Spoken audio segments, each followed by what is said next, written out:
Happy Saturday, all. This is a very informal and unscheduled live stream. I'm out here wrenching on the 500X this weekend. Let me know if the audio is working all right. I'm doing a little lapel mic here. Check, check, audio check. The 500X has been sitting on my patio now for a month, pretty much. I think it was here when Kevin was down here. I see you in here, Kevin. Audio check. Thanks, man.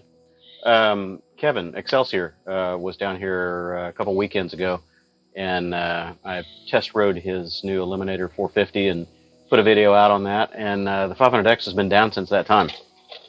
I had the wheels off of it to get the wheel bearings replaced, and then the weather went sideways, and yeah, it's been sitting and waiting for me to get done with it. So anyway, this is that. I'm just going to tear off the front suspension, pull the wheel, fender, forks. I'm going to rebuild the forks this afternoon and put it all back together. I did the valve adjustment on it and reassembled that much, the top end earlier today.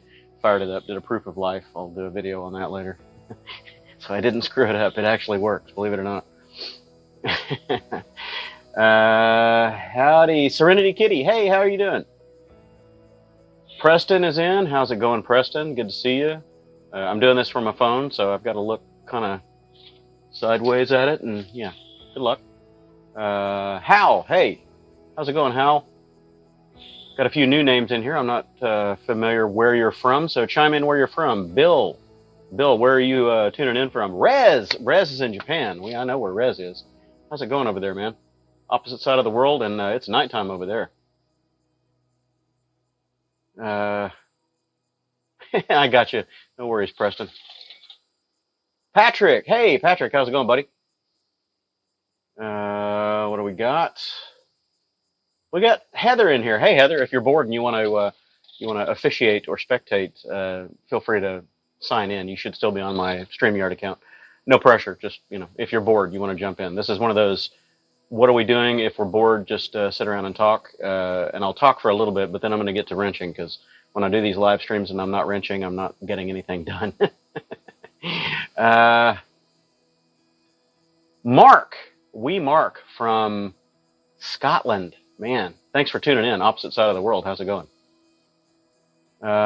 New Jersey for Bill. Nice. Mr. Somebody is in. Howdy, howdy, sir. Fernando Seeley. See who else we've got. Preston. Spelling my name wrong. Yeah, Kevin, you and me both. Signing in and riding over there would be great. Just have to figure out the airfare and the COVID passports and all that, but I won't get into that. Adventure KLR, hey buddy, how's it going? Awesome. New Hampshire, wood splitting day, nice. Heather,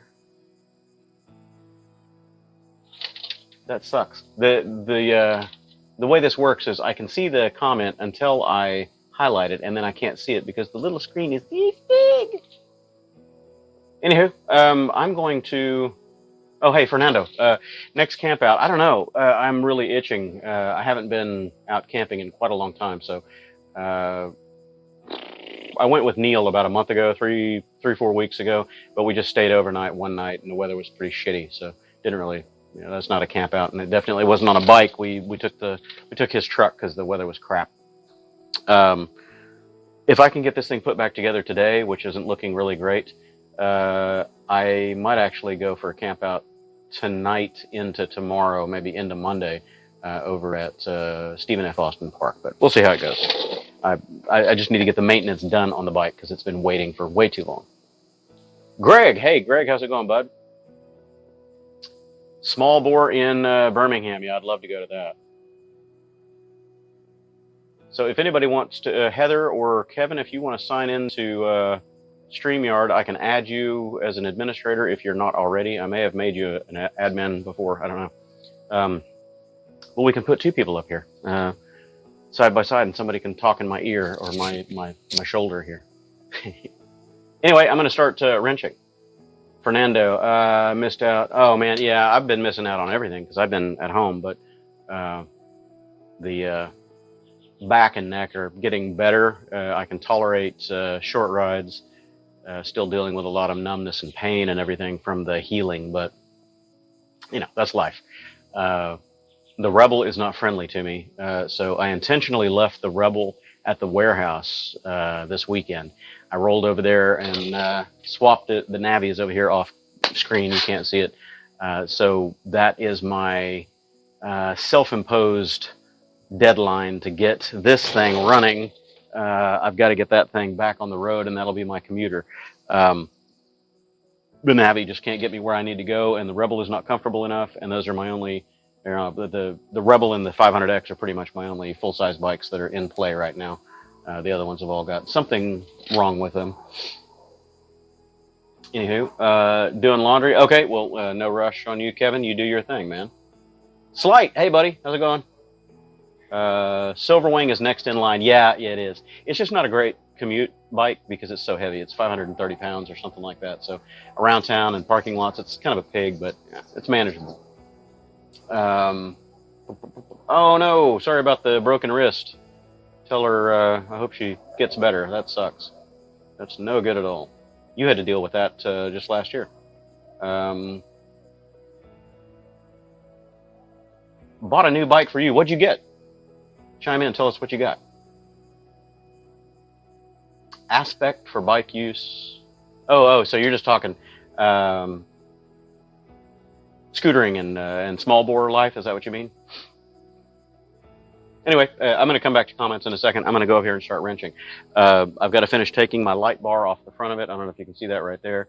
I need to label my wires with stickies so I know which ones are which. That way I don't have to go hunting. Process of elimination later. All right. Let's see what we got. Where are my snipper dippers? There. Gotta love these rolling stools to keep all your tools under your butt. Don't have to go searching for them. I haven't had this much of the bike apart in 9 years. This is a 2014. I bought it in the beginning of 2015, so it's 9 years old. And I put this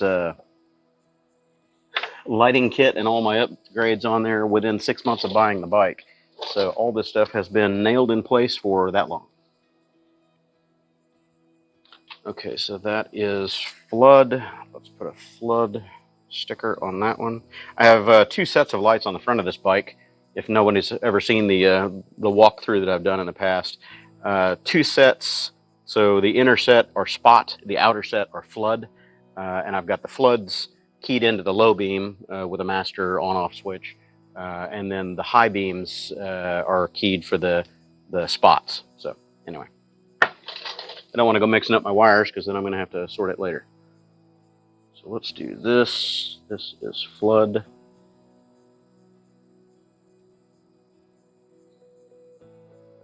And let's do another flood.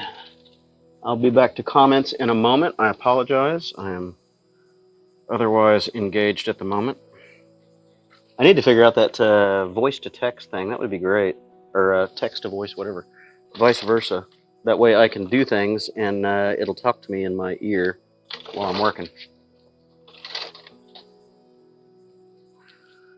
I just need to get this junk out of the way so I can pull the forks. I've already loosened all the bolts. I pulled the fender support bolts out and it's ready to remove the wheel.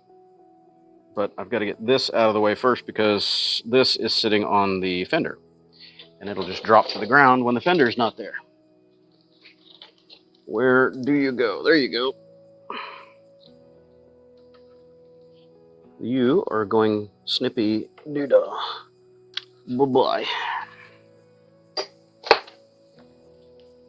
You'd be proud of me, Kevin. I'm actually pretty organized this time today.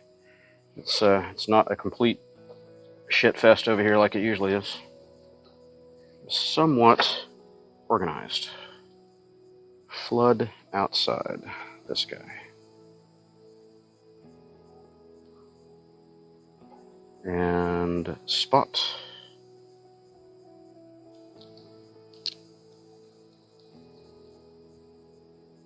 One moment, please. Experiencing technical difficulties. Okay. Now, all of my little waterproof DIN connectors can pop apart, and I know which one goes where. Don't have to go process of elimination later. Eeny, meeny, miny. So there we go. I'll roll this over and show it to you. Try not to fall on my head. Hey! And yes, it's noon on Saturday, so. So, this is a SW Motec lighting bar, the mounting frame, and it ties into the front nose support there with a couple of brackets that come down off of this section. Anyway, two sets of lights. We've got the spot here. It's backwards in the camera, so spot pattern, and that is the 10 degree, I think, and then the flood pattern, the outer ones are 60 degree. Anyway, that's that. It's out of my way. It's time to start pulling the front end off this bike. What do we got? Heather, you still haven't lowered that thing yet? I thought you were getting lowering links or something like that. Are they in the mail, or are you just waiting? Once you do that, man, that bike is going to be great. You're going to have fun with that. Oh, slight. What's the plan today? I'm pulling the front end off of the 500X. I'm rebuilding the forks. The seals are good. It's not leaking or weeping or anything like that, but they're old. They're getting crusty. It's 10 years old now. The dust boots, the wipers on the forks are very cracked, and they're starting to fall apart. So I'm going to pull the front wheel off, fender out of there, and drop the fork legs, empty out the fluid. You know, it's I want to say probably 5 years old now, the fluid in there. So clean them out, put new seals and dust wipes on there, and put the front end back together. And then I've got to reassemble my nose and the front fairing and all that, which is a ginormous pain in the ass. I don't know if I'm going to be done with it today. Oh, okay, Heather, so you're waiting on the MSF course. Nice. Okay. Well, that's coming up. MSF is in what? 2 weeks, 3 weeks now? Yeah. Cool. Yes. Yes. Dos Equis, if you ever tune into my live streams, I've always got a supply of my favorite beverage, one of your best products, in my opinion. Good stuff. It's my mental lubricant to keep things moving. Tire is still in pieces. Oh, sorry to hear about the illness. All right, well, hope you feel better, Heather. What else? What did I miss? For the Night Rider, hell yeah. This light pack right here turns night into day. It is amazing. I mean, serious bright. Moto TV, hey, thanks for tuning in. This is just a boring Saturday. Thought I'd light it up, see if anybody was interested in watching me yank the front end off of this 500X. And that is coming momentitos here. Let me see if I can actually turn you guys a little bit more toward the 500X. Oh, without screwing the camera up. There we go. There we go. Cool. All right, I'm going to get it started. Let's have fun. It's going to be real boring, but, you know, I'll try to answer questions every few minutes. Okay, so the fork caps have been loosened up on top. The axle is loose. Axle stay is loose. I need to undo the pinch bolts on the fork legs and support the center of the bike. It's sitting on the center stand right now, and what I do is I just put a floor jack underneath the front end of it, which is technically not a good idea because it's resting on the exhaust and the catalytic converter, but I'm not putting that much weight there, probably, you know, maybe 30 or 40 pounds worth of the bike once the front wheel isn't on the ground. Not too concerned. I've done it dozens of times. Okay, we've got 12s and 14s for the pinch bolts. Let's find the tools. Eeny, meeny, miny. Where's my ratchet? See, I'm already losing tools, Kevin. I need my helper. Okay, what do we got? We got a 12 already out. We got a 14 right here. So it's hiding. Ah, it's in the butt roller.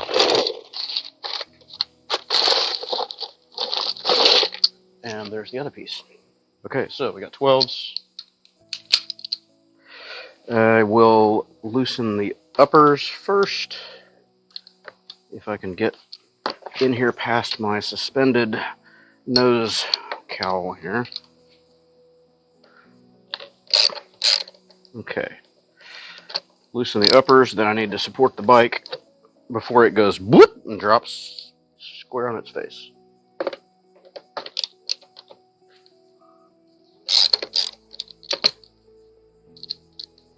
All right. Step one, done. Let's put the stand under there.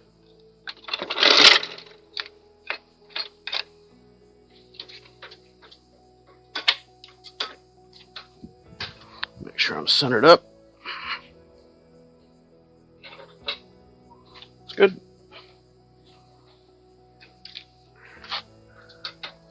And all I'm aiming for is just to get the front of the bike barely supported where the front wheel is up, because I got to pull the wheel and the fender out of there. And then I can slide the fork tubes out. So, what happened to my 17? Where is my 17? Eeny, meeny, miny, moe. Well, let's see everything but the 17. You're not still in the axle, so where is it?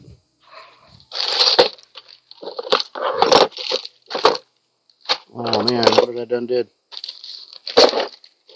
I went inside to give my son my credit card so he could go get pizza, and I probably walked around with it in my hand and set it down somewhere like an idiot. I'm so bad at that, walking with tools in my hand, and then I set them down. Nope, here it is. One of these days, you think I'd learn. I've been wrenching on bikes for going on 50 years, and I still do the same thing. I walk around, I lose my 10 millimeter every time I blink my eyes, and I leave half of my tools on the wrong side of the bike every time I get up and move around.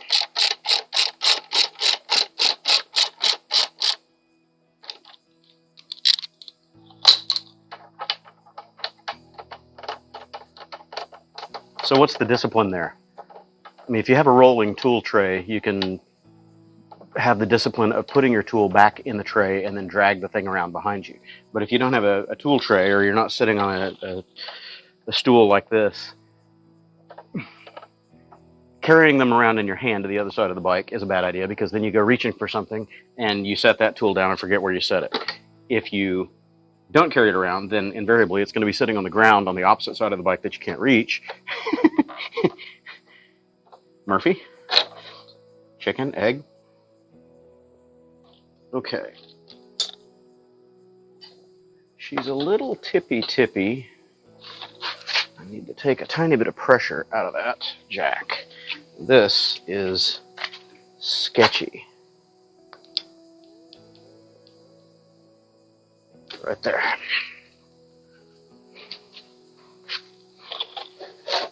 Okay, wheel, she's free.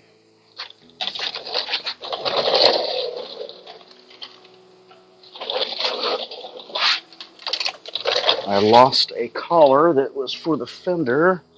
Which side was that? Ah, this side. Okay. Hey! Fender has a stay inside it, stiffener. So this is what was all bent to hell with my 500F over there when I bought it. It was an insurance salvage, and this piece was so bent it had torqued the forks, and the fork leg was bent and everything else. And I put a new fender on it, and I couldn't figure out why the fender just would not fit. Nothing would line up. So then I bought another stay, and I had damaged the fender. So I ended up buying another fender again. Loser!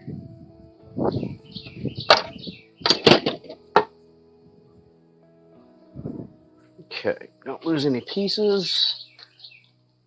Got everything loose, nothing still on the fork leg, good.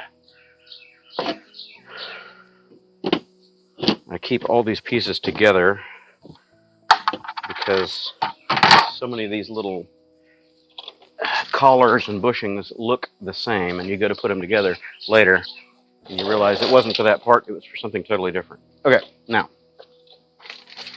what did I do with my 14? This is the 12. Here's the 14. Okay, getting ready to get a leg out. I'll answer questions real quick, and then I'm pulling a leg. And I'm not pulling your leg, I'm pulling its leg. What do we got? Wee Mark is still in there. All right, let me go back. Hey, Eric, how's it going, buddy? Okay, now I'm catching up. Drinking a Dos Equis, working on a bike. Yes, this is not my first rodeo, nor yours, apparently. What do we got? Go Cruise. Oh, good. I'm glad you found that, Kev. I looked all over my patio and I couldn't find it anywhere. I looked in that the tail bag that I had on the Super Cub. Wasn't there. Glad you found it.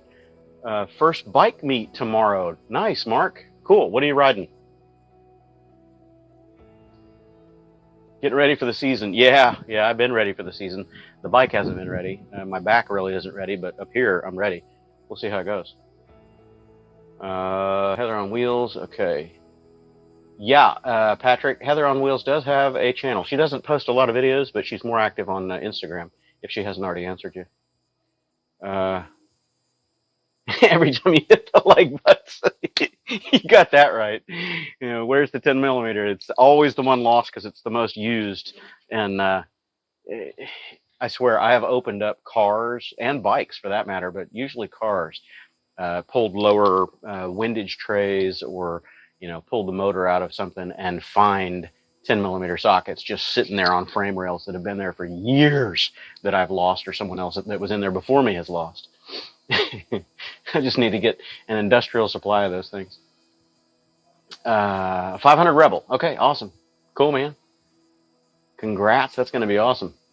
First bike meet, huh? What do we got? Mad's World. Oh, how bad did you flood, Glenn? I know that we had a lot of flooding down here. We had a tornado that rolled through here just a mile away from my house, or a mile and a half. I got lucky.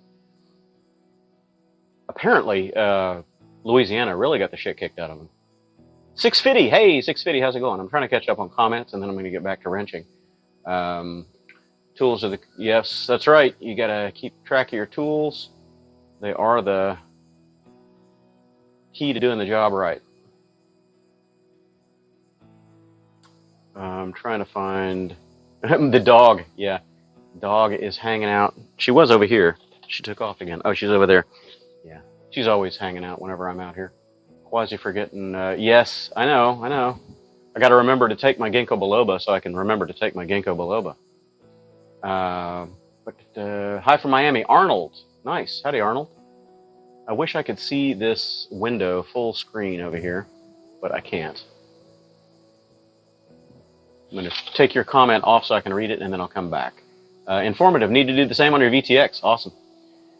So Arnold is from Miami, trying to get the keys, 7 Mile Bridge. Cool. I was just talking to somebody the other day. I need to go back out there to Florida. I haven't been on the keys in forever, and I've only been to the first key going down the long bridge. I'd love to ride the whole key, the whole string of them out there, as far out as you can go. It'd be a fun ride. Trying to catch up. I'm going to go all the way down. Corner challenge, riding. Heather, Patrick, Quasi. Yep, there you go. Tool suppliers. 10 millimeter socket kit. Yeah. What I need are one of those. Have you seen those earplug dispenser things where you just rotate the little thing and it spits out, a couple of earplugs at a time? I need that for 10 millimeter sockets. That'd be great. Just walk over and just spin the thing and get a couple. Because I'm going to lose one during the job, seems like, every time.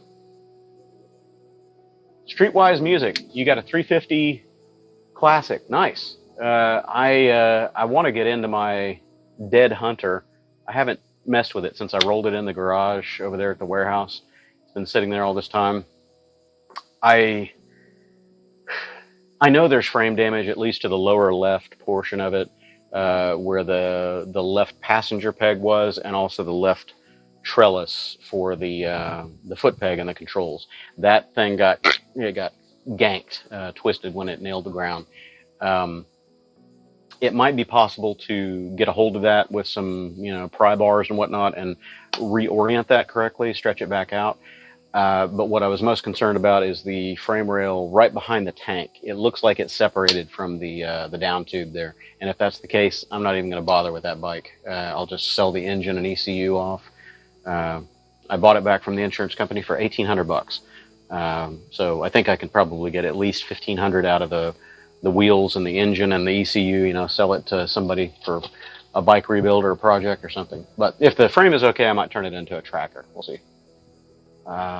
Small bore life, Moto TV dinner. Nice. Small bore life is where it's at, man. I love it. Anything mid-size down to small bore, I love it. I've got big bikes and small bikes, but if I have the choice, I always pick up one of the small bikes to ride. Oh yeah, I'll get into that topic here in a bit on the 25 Cannonball, Eric. We'll have a chat on that. Heather says she's trying to get logged in. Cool. Slight thanks for that. I'm still getting there. I'm hoping that I can do the Birch ride. I got the seat, the Mustang seat. For the Rebel. I'm gonna try that out. I'll do a quick review on that, and if it improves the comfort on the Rebel, I might ride the Rebel up to Annapolis. Otherwise, I'm probably going to be riding this thing because this is, a serious mile muncher. It's very comfortable.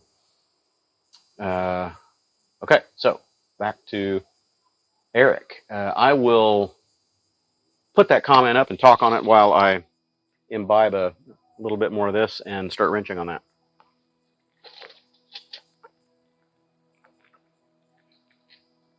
Chug-a-lugga. Not going to pound it. I just need something refreshing. All right, so Eric is asking about Cannonball 25. Seaside, Oregon, down to South Padre Island is the path in 25. Whoa, don't you fall, bike. She's getting a little bit squirrely. This is always tricky because you lose weight on the front of it as you're pulling stuff off, so it wants to tip more backwards. It can't go any further than that rear tire, but I don't want it to upset itself off of the center stand. Anywho, I'm very much going to go, even if I can't ride because of my back injury and shoulders and numbness and all the crap that I'm going through since that accident in October. I will drive. I'll do something. We'll be the informal video crew. I'll be the videographer, bootleg videographer. What do you want to call me? And I'll do the trip one way or another. Now, Adrian has mentioned that he doesn't want to ride again, but he really does want to participate. So he's probably going to do a car or truck or something like that. And we'd kind of discussed doing a private or informal support trailer, tool and parts trailer kind of a deal. So I don't know if that's going to take form as a small enclosed trailer, like a, I don't know, 7x12 or 7x14 or something like that, and pull it behind a truck or a van or whatever, or if we just get a little van, I don't know. Depending on how many people are interested in kind of ponying up for that, we might try to reach out to everyone in the group, 6 months, 4 to 6 months in advance of the event, and see what they're riding and if they already have their parts or if they're still ordering parts. And, we could have them drop ship to us or whatever, and we just haul them in the trailer for everybody, including tools, generators, air tools, impact guns, you name it. And we'll have our own rolling support truck. So that's kind of the idea. The official support trucks will still be there to catch breakdowns and emergencies and injury kind of stuff. But nobody so far has run kind of a collaborative parts truck, which would be a real benefit, I think, to the group. So we could stock a whole bunch of Vespa parts, Honda parts, whatever. But of course, we need to know in advance what people are rolling with, and they either need to pay us for that on retainer or whatever. We'll figure out, the logistics of that, but that'd be kind of cool. But I'm hoping to ride. That's the goal. I'm going to ride. Anyway, I'm holding somebody's leg here, the 500's leg, 500 right leg. You probably won't be able to see it too well. Let me take that comment down and not fall off of my rolling ExecuGlide stool. I'm here for you, Aaron. Can you hear me? Bear with me. I'm trying to take that comment down. There it is. Hide current comment. Okay. I don't know if you can see it. I'm trying to get the camera in just a spot. Oh, there it is. I'm trying to find the cracks. This dust boot is very weathered. I don't know if it focuses well on camera, but anyway, it's got a lot of cracks and stuff in it. So it's starting to get old, just sun and dry rot and whatnot. So today's project is to open this up, drain out the 6-year-old oil, and refill it with good stuff and put some new seals in there. So leg number 1. I'll get back to comments in just a moment. I'm trying to find a safe place to put this where it won't get beat to shit. Aaron, can you hear me? Oh, yes, I can hear you now. How's it going? Going all right. I'm kind of hoarse, so I apologize if I sound rough, but I thought I'd jump in and try to help you. That's all right. Let me kill this music in the background. Alexa, stop. I got music rolling in my garage as I'm looking for something to put this on. So how have you been? You said you've been sick. What's going on? Oh, sinus infection that turned into bronchitis, and it kind of backpedaled and got worse again when I thought I was getting better. So I'm barking at the moment, so I might have to mute myself frequently. Quite all right. So allergies or what got you? Yep, allergies. That and 80-mile-an-hour winds with all of the freaking stuff that's blooming. So it's a nice little toxic combination in East Tennessee. Yeah, we had the tornado that rolled through here, and I was kind of hoping that all the rain and the crazy wind that we had would have cleared the pollen out, but no, the pollen counts are still off the chart. So we're snotting and sneezing here in Houston too. Yep, we're in the middle of blackberry winter in East Tennessee. Yay, last little mini winter of the spring. So hopefully it's supposed to be in the 80s next week. And I got sicker because I rode my Riker Saturday before last. So I did myself. Throwing some shit. Yeah, well, and on that ride, at the end of the ride, my battery died. Oh, really? Yeah, it got too warm, but it was like in the 60s, but it apparently overheated. Last summer, I rode in 113-degree weather on the interstate, balls to the wall, so to speak, to Knoxville, and got there, and it was fried. And it took an hour to cool down. And then once it cooled down, it started. And that's a 5-year-old battery. I mean, it's a 2019 with factory battery. So I'm not mad. Yeah, that was the one thing that I was always very impressed with on my Riker. I had plenty of other problems with it, the alignment issues and all the crap. But the engine started and ran perfectly every time. It was great. So, yeah. Yep. But that part of it is... sorry to interrupt. I think we still got background music running. I just heard it. So what do we still have background music running? Let me see if I can go to brand and turn that off. The background music is only supposed to be there when nobody's attached. I do apologize if you guys have been listening to music for no reason at all. Well, I wondered what the music was about when I first logged on. Yeah. Can you see it? I don't know where it's at. If you go over to brand on the right side of the studio window, there should be a music option in there. Turn off that music. I can do it upstairs. I just can't do it from my phone, apparently. Let's see if I can find it. There it is. So just hit the mute on that. Yep. Cool. There we go. I didn't even know that was an option. Yeah. Sorry, everybody. I didn't know that music was sitting there rolling in the background. It shouldn't do that when people are connected. That's just like the waiting screen. Anyway, left leg. So more of the same.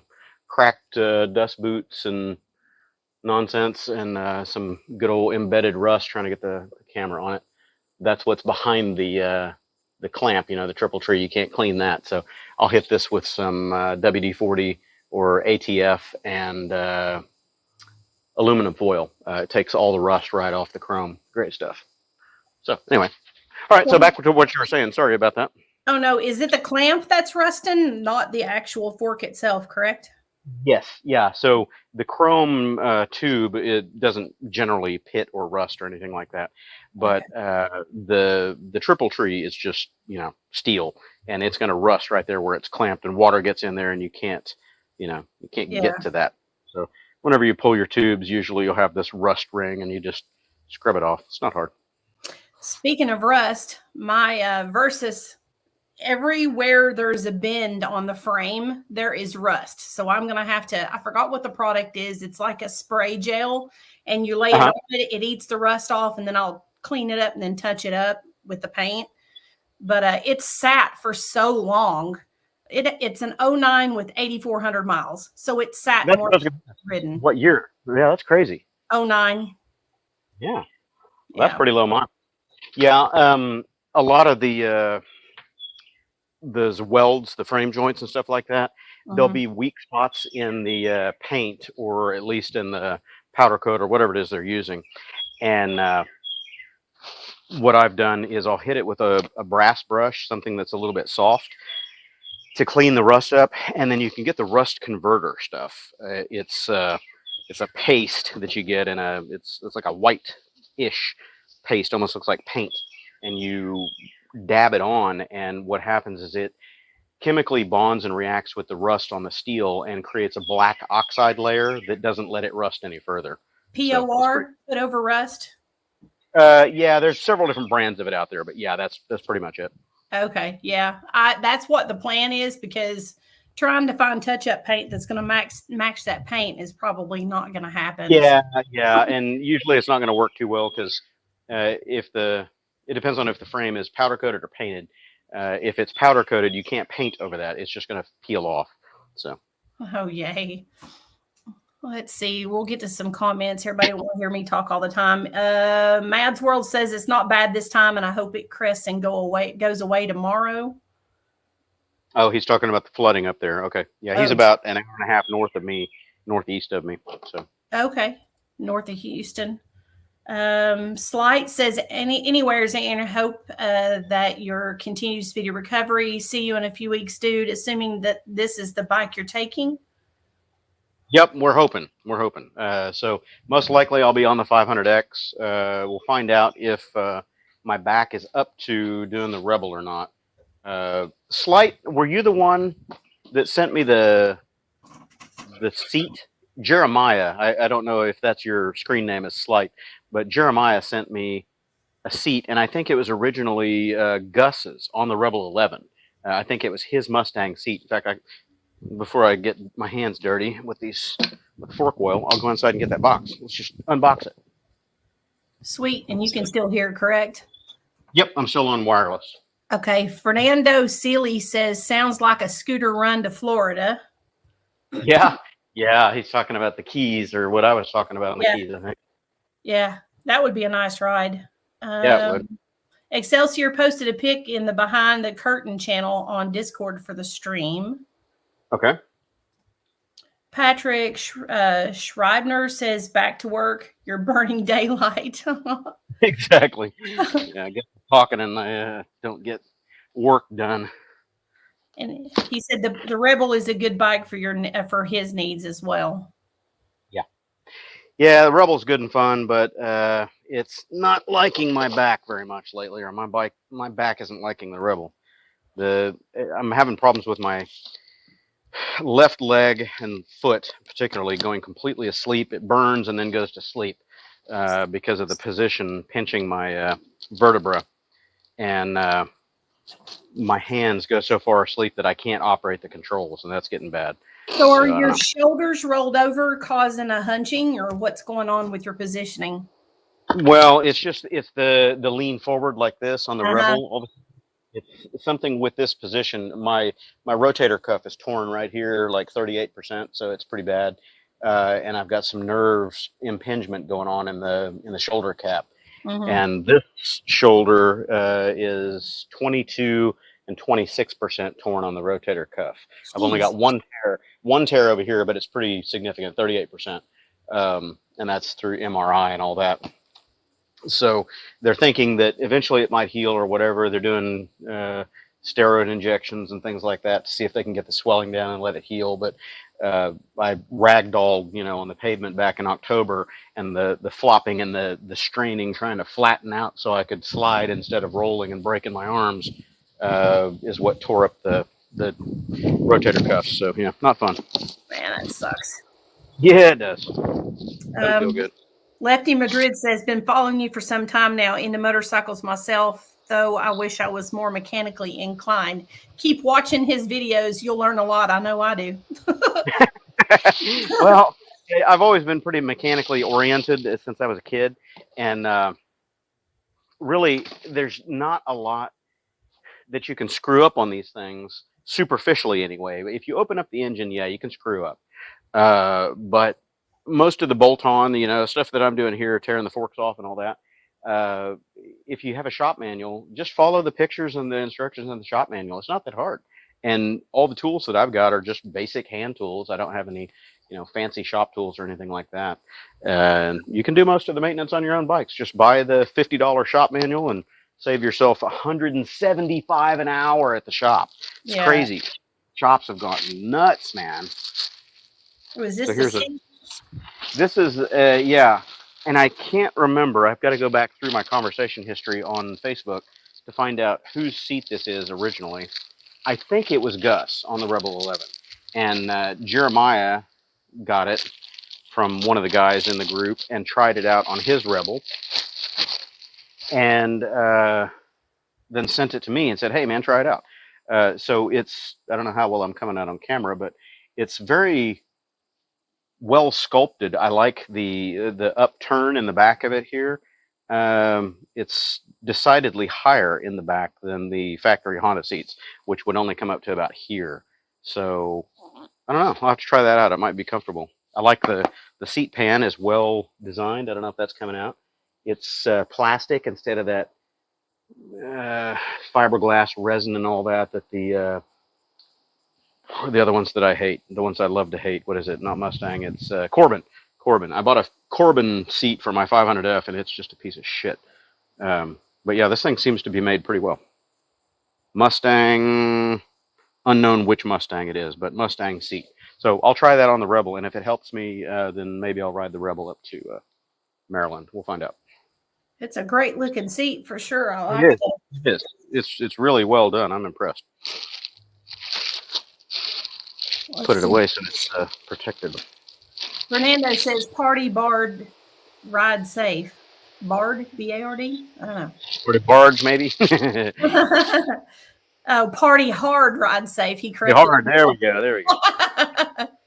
Maz World says, my friend said she would be our support truck. Oh, cool. All right. Well, yeah, Adrian is wanting to ride, drive, not ride.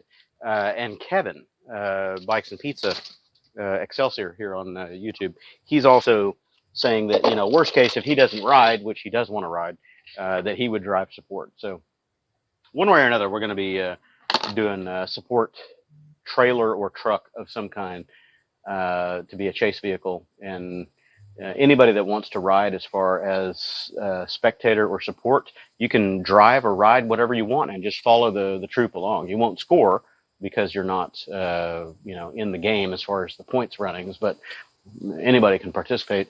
It's going to be, what is it? Just shy of 3,000 miles this time or something like that. It's not a huge run, nowhere near what the 21 run consisted of. That was 45, almost 4,600 miles. That was a long trip. Jeez, man. I think I've done like 342 miles in a day on the Riker a couple of years ago. I can't imagine $3,000. How many days? That's not even the shortest day of the Cannonball in 21. Our shortest Cannonball day was 368 miles or 370 miles, something like that. And our longest was 560 or 570. And on a 125 that's going, and that's what you got, 53 miles an hour, you're like, kill me. Just get to the other end of this today. I want off, because you're sitting in the toilet seat position and you can't move your legs. You can't do anything. You're just stuck there like, yeah, this sucks. But yeah. Do you wear earbuds very often with that whine? Yeah. I wear foam earplugs or sometimes the wax swimmer's ear kind of thing. Yeah. Because that high frequency noise, not so much from the engine or the exhaust, but the air noise rushing past the helmet, that Mhm. high frequency is very damaging to your ears over a long span of time. You know, just within, I think the studies say within 40 minutes, you start doing permanent damage. So yeah, I always wear the earplugs. Save what little hearing I have. Well, that's pretty smart. Fernando says my stroke caused me to be ER, have the chance to ride. I'm not sure I understand, but I hate to hear that. That sucks. Diamonds and Rust, hi from the UK. So glad to see you up and posting again after your attempted murder incident. It was. It Yeah. really was. I don't. I let me preface that part of the conversation with I'm not supposed to post any videos or talk about that incident in depth. I can talk about it superficially. I mean, it's my life experience, and that's freedom of speech. But as far as the legalities and the ongoing lawsuit or criminal suits, I'll refrain from commenting there, just for legal reasons. But um, the guy was arrested on scene for aggravated assault with a deadly weapon and failure to control lane, failure to control speed, reckless driving. You know, he had a slew of charges racked up on that, and the district attorney called me after the fact, after she reviewed my video that I had, you know, the chin cam video. The cops and the first responders saw it all at the scene, and that's why he was arrested immediately. Because he was trying to say that it was my fault and that he didn't hit me.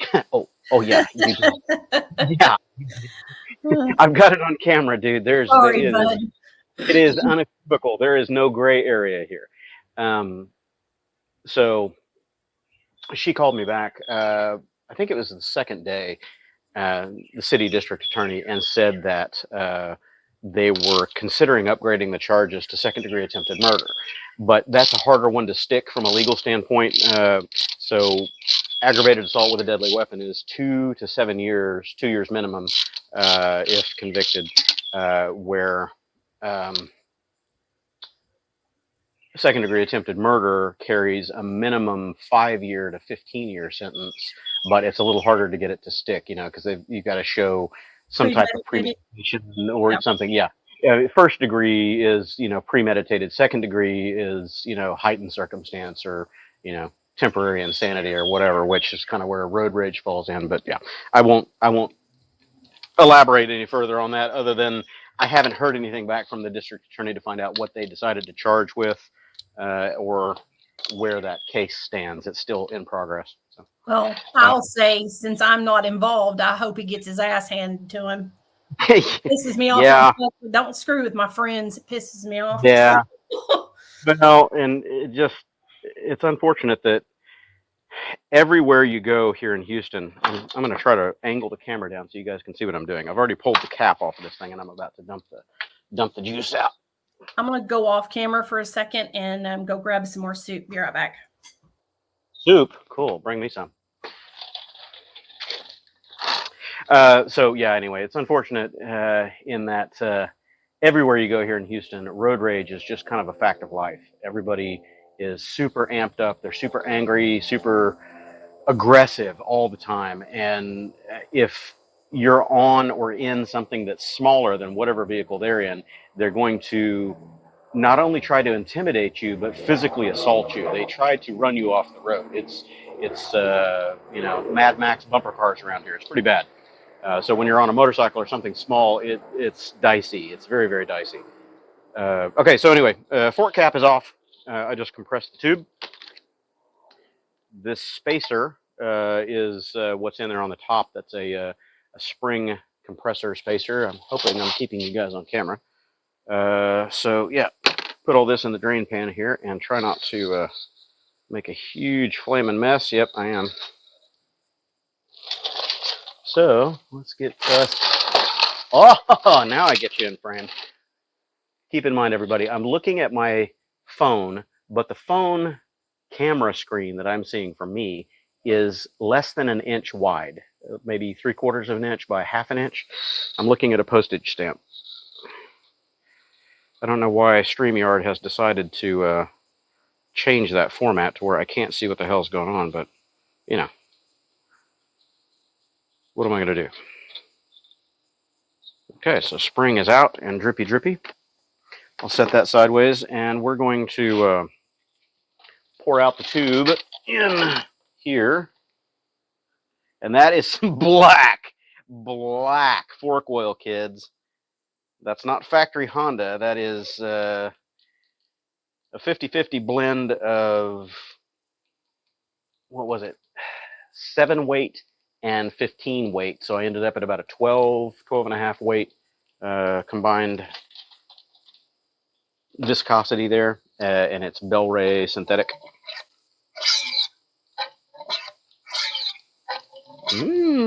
Suction. So anyway, turn them over. You just kind of lean them at an angle and pump the fork a few times to try to get all the stuff out of the damper rod as much as possible. And then what I'm going to do is pop the dust seal. I don't know if you guys can see my finger. Yeah, there's my hand. I'll pry up the dust seal, and then there's going to be a circlip under there. I pop the circlip loose and just yank the tube 3 or 4 times pretty stoutly, and the seal that's embedded in this part of the neck of the lower fork stanchion will pop out, and then pull the whole thing apart. I'll hose it out with brake cleaner, let it dry, and turn it back over, put a new seal in, and you know, put the stanchion back in and all that after I clean up this rusty tube. So yeah, I'll get the my fork oil depth gauge out, go consult my manual and figure out exactly what the millimeter height needs to be. Sans spring, I believe. Measure it without the spring in there. That's some black stuff, kids. 6 years and 20,000 miles worth of road goo. Okay then, this is going over here. So I have a quick question. What you got? Noob question. So the forks are essentially front shocks, is that correct? Yep, that's all they are. They're shock absorbers, but they're stiffened shock absorbers because they're load bearing, not just damping. So I'm trying to, yeah, I'm on camera. The tube is what really supports the front of the bike. The lower stanchion, the movable part. At the bottom of the fork tube, you're going to have a bushing in here that's usually made of brass or graphite or something like that, that fills up the space inside the tube to keep it located centrally and not allow it to tip back and forth. So occasionally you have to replace the lower bushings that are inside the fork on the lower part of the tube itself. But this is supporting the whole front of the bike, unlike a regular shock absorber, which would just be damping the motion up and down. So with a shock absorber, you got a little tube, you know, a chromed metal tube or shaft or whatever that has your damping attached to the bottom of it, where the fork leg in this case is just a bigger, fatter tube. That's it. And if you bend these things, good luck replacing them because they're expensive. It's no good, man. on that 500F over there, I rebuilt that bike as an insurance salvage, and I'd never pulled the forks off of it. I looked at them, I put a straight edge against them, and they seemed to be okay. But I noticed that the bike always had a little bit of a weird handling tendency over bumps. So I figured one of my fork legs was bent. Well, eventually the right leg, which was the more bent one, blew the seal, and it puked all of its fork oil right down on the rotor, which means the brake was useless on the front. That's a bad day right there. So I pulled the fork tubes off of it and thought, okay, I'll rebuild it, put fresh seals on it. Oh, no. When I rolled that right fork leg, there was like almost a 3/4 inch deflection in it. It was going whoop, whoop, whoop, whoop, rolling on the ground. Now, time to get new ones. So just one replacement stanchion or tube on the 500F was, I can't remember, $380 or something like that. But you never want to replace just one tube, because if you got one bent, that means you probably got two bent. And I was pricing out what it would be to just get two tubes, and it was stupid. If I went up 2 years or 3 years to the 2016 CB500F, you could get a complete set of forks, left and right, for less than the cost of one tube on the 2013. Okay, done. That's what I did. I just got new forks for it. So that one, that 500F over there is wearing 2016 adjustable forks. Wow. I got the set of them. I want to say the set of them was under $500 for both legs. It's crazy. Ugh, there it goes. Let's catch you up on some comments. Oh yeah, sorry. That's okay. Alan Sup says the parts truck / support and videographer / trailer is such a good idea. I'm looking forward to those videos. Yeah, that's gonna be fun. I saw. Hey, that's bad for the crap. That thing popped out and went flying, and now it's under my pit barrel smoker. Damn it! Hmm. Damn it! Hopefully, it didn't just ding the threads. Anywho, I saw a whole new side of Cannonball that I had never experienced or really even thought about last year when I was on the support truck for 2 days, and that was entertaining. There was a lot more footage than what I posted. This would have been too much to absorb or edit, so I chopped it down. But the logistics on those trucks is pretty impressive. They operate like combination pit crew, EMS, and road support, like AAA, pretty much. So they're constantly in communication with each other and checking in to figure out where they are in relation to the rest of the pack, to figure out how many riders are ahead or behind of the middle of the group, which is kind of the deciding point. The mop-up truck that's in the most rear of the group is trying to not get ahead of the slowest riders, because if they do, then they've got to backtrack in order to go pick somebody up if they fail. So anyway, it was pretty impressive watching the action behind the scenes from being chauffeured in the van of shame. It's pretty cool, though. It's kind of the same concept as what you see with the marathon runners or those bicycle touring out in Europe. Yeah, like Tour de France. Yeah, you got it. Yep. Let's see. So Link Felton says, "Hey Quasi, good to see you're streaming again. I hope to see you in Maryland. You still coming?" Yeah, we're hoping. I don't know for sure which bike I'll be on, but I am going to do everything I can to arrive for the meet up there in Annapolis.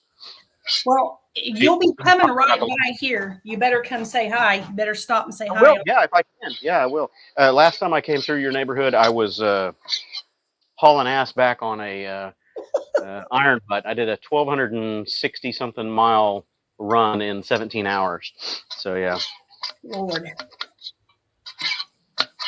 Let's see. And I did not realize that Excelsior is Bike and Pizza. I hear you talking about him all the time, so that was cool to know today. Yeah, that's Kevin. Bikes and Pizza, Excelsior. He's got his ADV 150 scooter, and now the Eliminator 450 Kawasaki. He had a 900 Riker, which is how we met, was the in the Riker community, and he recently sold that right before he got the Eliminator. So. Nice. He said, now that we can legally have mini trucks in Texas, I see some great possibilities if you can trust a mini truck to cross the country. That would be awesome. I don't know if I would trust any of the little Daihatsus and some of those others, but the Honda one should be pretty reliable. The Mitsubishi Pajero would be ideal. I've always wanted one of the little Pajeros. They're just like a full-size SUV shrunk down to 2/3 scale. It's amazing. They got a 660 cc turbocharged 3-cylinder engine. They've got air conditioning, power windows, moonroof, everything you can imagine. It's just like a full-size SUV shrunk down. It's so cool. Wait, AC and 3 cylinders? How well does that run? I don't know. I mean, from what I understand, the engine output is somewhere around 70 horsepower or something like that, which is plenty good for hauling around a 2,200-pound SUV. That's not bad. That's cool. Let's see. Fernando said buff it out. I think he's talking about the forks. Yeah. Yep. And Kevin also said POR 15. Yep, that's what I was talking about. Yeah, POR, that stuff's good. There's several different kinds. I've got a can of it in the garage. I forget what it's called, but that oxidizer it creates that black oxide coating that basically stops any further rust. Yep. It's expensive though. My God, a quart is ridiculous. Oh, it ain't cheap. Yeah, it ain't cheap. Yeah. Mads World says, when we were supposed to go last week, I loaded my wing and had to adjust the rear shocks and found they were rusted bad. Interesting. So Glenn, was it the actual damper tube, the chrome tube that was rusted, or was it just the adjusters and the other stuff? Where does mine are? What's that? Where does he live? He's the guy that's just about an hour and a half north of me. Oh, okay. Got I can't remember what year, silver wing, black one with fairly low miles on it, but it's been sitting outside a lot. Mm-hmm. Mine never used to sit outside, but it did sit out on my patio here for, oh God, I don't know what it was, 4 months or more. And I was trying to keep the cover on it, but every time we'd get a big gust of wind, the cover would go, woo, and disappear. So, get you guys back on that. Do you know what I'm using to cover the Kawasaki right now? What? It's really kind of funny. So when my ex-husband and I both had the Rikers, I scrambled to try to get a cover before a snowstorm. Mm-hmm. I went to Aldi's and they had a compact car cover.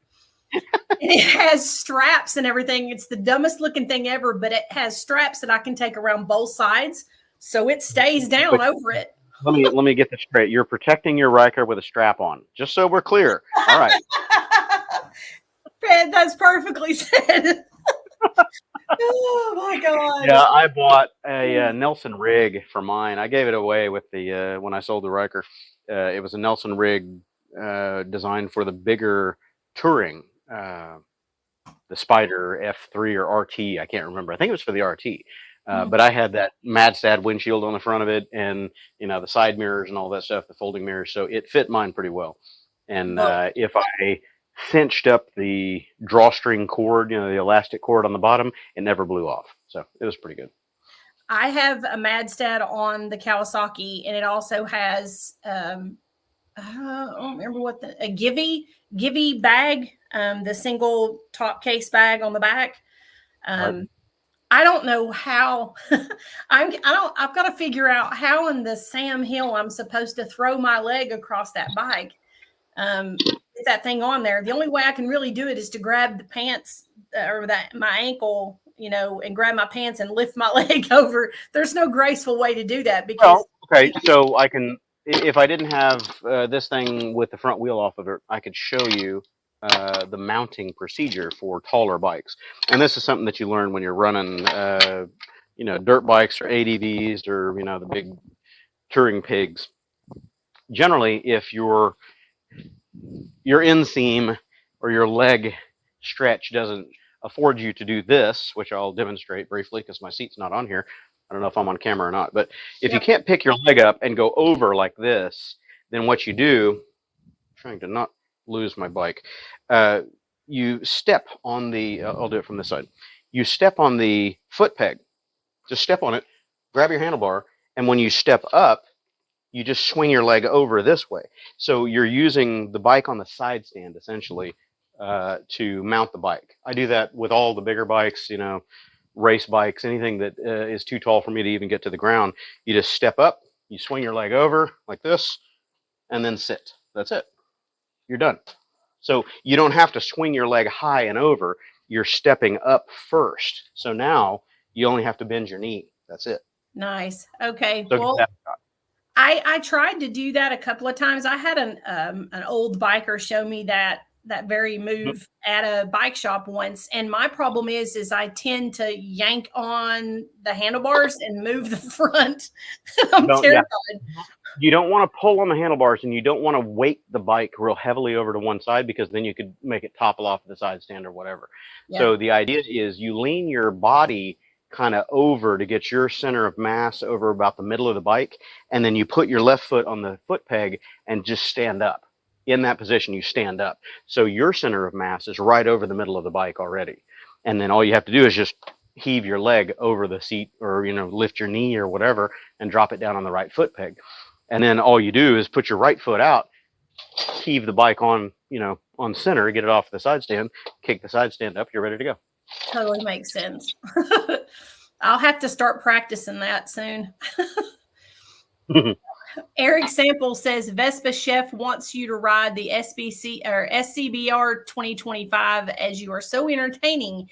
If not, have you there to provide support and make beer runs is a good second choice, and you'll be good at it. Right. I'll be the informal beer wench for the ride. Beer wench. Beer run.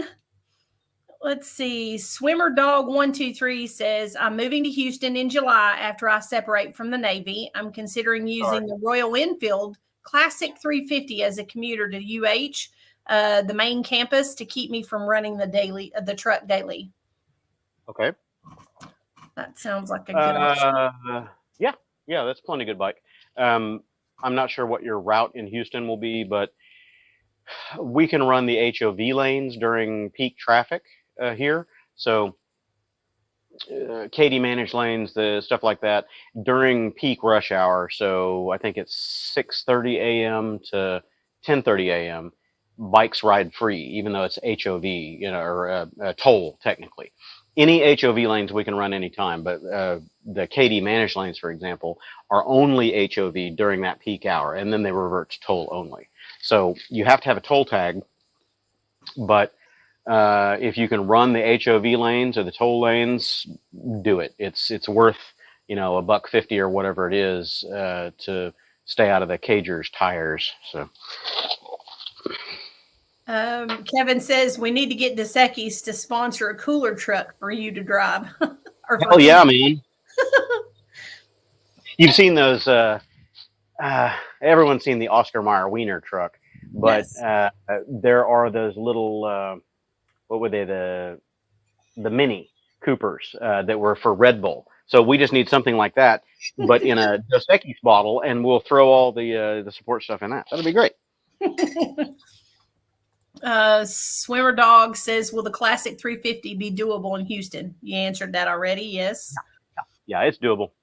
It'll run good. They're going to run out of steam up around 70 miles an hour, and then you can get another 5-ish out of them. You know, you can get up to 75. So you have to pick your battles. My Hunter 350 was doing fine in, you know, normal rush hour traffic around here, but rush hour is a little bit counterintuitive in Houston, just like it is many other cities. Peak of rush hour, traffic is actually slower. So you can run the HOV, you can run the highways and not be, you know, run over from behind because you're not doing 20 over the limit like everybody else. It's out of rush hour that you've got to watch out because everybody's hauling balls, you know, running 85, 90 miles an hour. And the Hunter and the Classic are not going to have that kind of top end. So. Fernando says, yes, I learned your bike. Cool. Mike Jetton, the Colony, Texas. Colony, okay. So that is a Sugarland area as far as I remember. Sweet. So Desan Rides, is that guy that rammed you on the highway getting charged? We've already discussed that. Are you getting any financial compensation for your injuries? Love your content. Authentic and in depth, hoping for your speedy recovery. Thank you so much.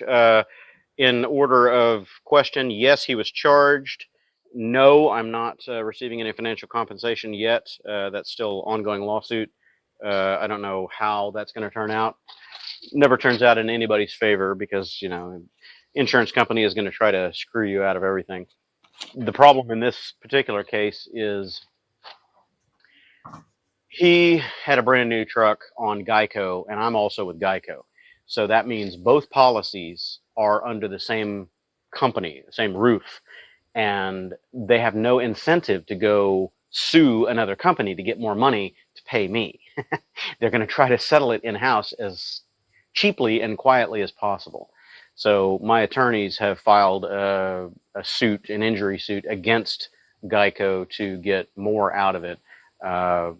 Again, I can't say a whole lot on the the details and the legalities of what's going on, but as from a financial standpoint, I'm wrecked. It's brutal.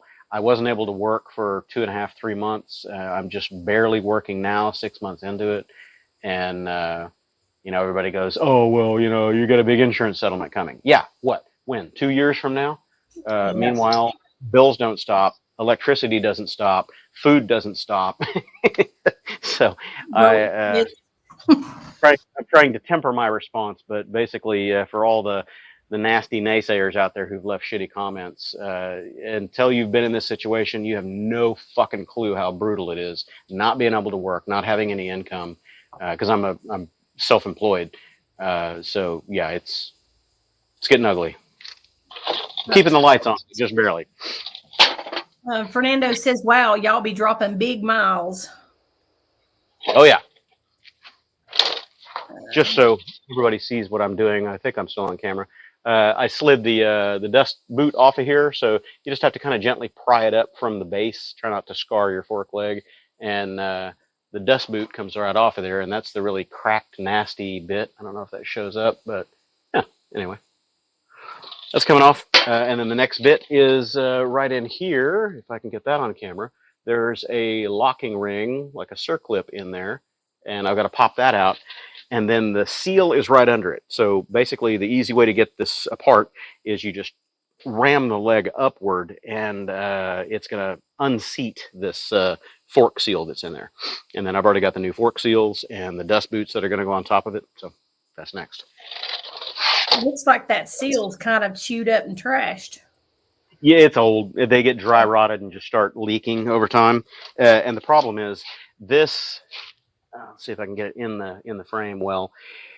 What its job is to keep the dust that's on the leg from getting down here into the seal area, which is deeper in. It's that second layer down.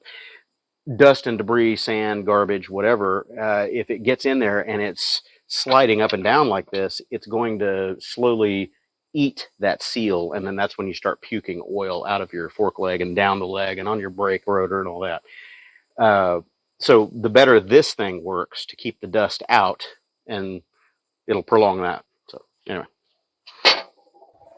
Nice. Yeah. Mad's World was responding to Fernando. Don't let your stroke stop you, or storks stop you. I had strokes. Yeah, he had 3, and I was told I would never walk again, and I proved him wrong. Is that you metal? Keep going? Is that metal? Yeah, it's just a little metal. It's not even a. Some forks have a circlip that you got to attack with circlip pliers. It's got the little the 2 ears here, and you got to squeeze them with those special pliers. Mm-hmm. This is just a tension ring that sits in a groove right in here, and you just pop it out with a screwdriver. It's real easy. Oh, that's what I was seeing. I thought it was like rotten, like gasket material. So it's not anything. No, that's a metal. Gosh, I'm learning so much today. You're going to blow my mind, Aaron. I didn't know I was going to learn stuff when I got up this morning.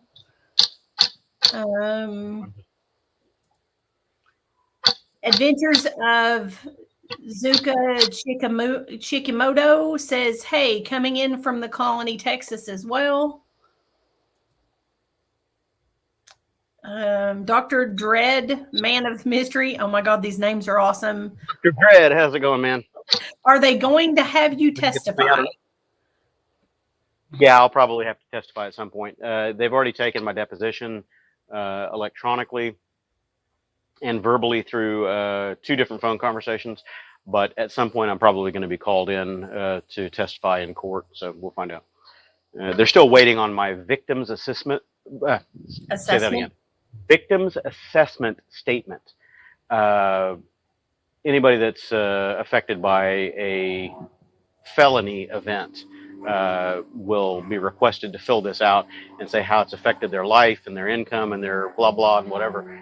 I haven't done that yet, and that's used in the sentencing or the punitive phases of the trial. So I need to get that done eventually.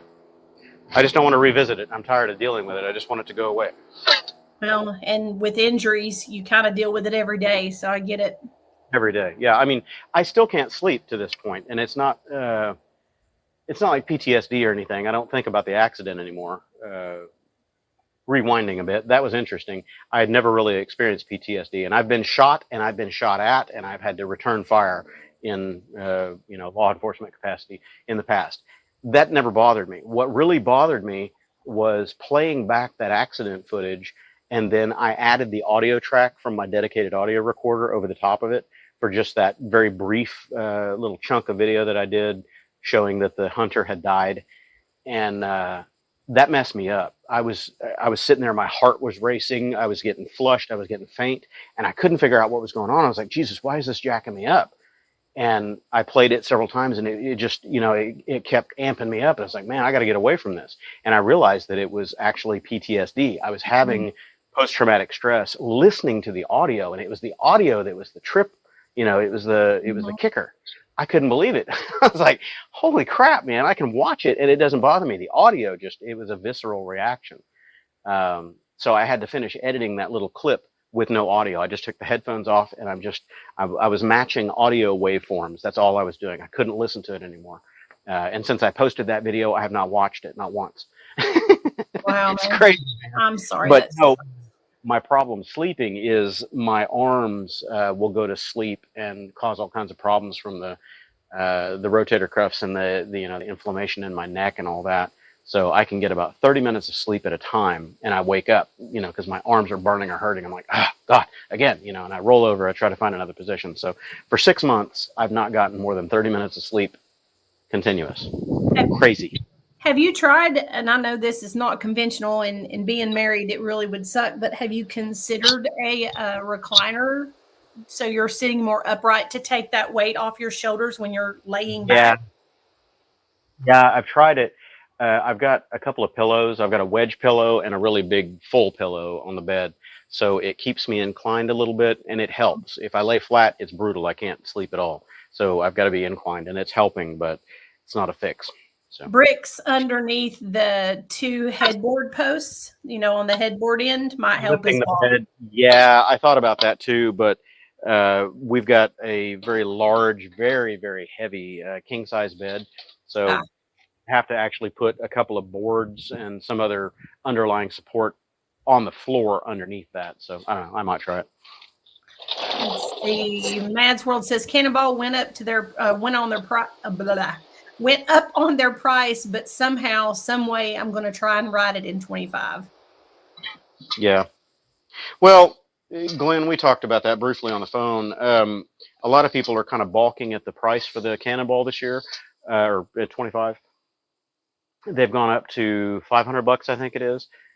Really, in the grand scheme of things, an extra $100 or $150 isn't that big a deal. I mean, you spread that out over an 8-day event, you're talking about 20 extra bucks a day. You're going to burn a lot more than that in eating out, fast food meals, hotel fees, anything like that. So across an event like that, when you take it into the overall scheme of things, for me anyway, it's not that big a deal. Extra $150, yeah, whatever. So. Does that include your fuel for the event or no? No. This is just registration fees to be able to participate. Yeah, and it's really about the logistics and all the media pack and everything like that, because there's a lot of costs involved in setting up one of these events. They're not as trivial as one might think. A lot of things going behind the scenes. They've got to secure the venue for each day, the starting line, finish line. They have to do the pre-ride meal, whatever that venue is, the finish line meal and the venue. There's a lot that goes into it. It's an enormous amount of planning, and I couldn't even begin to fathom, let alone want to be involved in that phase of the thing. I would much rather, here's my $350 or my $500 or whatever. Thank you for planning it. I'm going to ride now. Fuck the details. I don't want to be involved in it that deeply. Are, So are you still considering doing your own at I some have, point? but the kind of that segues into that conversation is I have organized group rides and large events in the past, but it's been 25 plus years ago, before the internet was really as big as it is now and the communication and all that. So the communication aspect of it would be easier because everybody could get on mailing lists and forums, and there's much easier ways to disseminate the information than there used to be. It used to be printed mail out material, for time distance rallies and stuff like that. And people would have to buy those materials, including your roll charts, turn by turn, stuff like that. The part that is daunting to me is the logistics. So you've got to plan the route, GPX tracks, your bonus points, your starting points, if it's a poker run, whatever it is.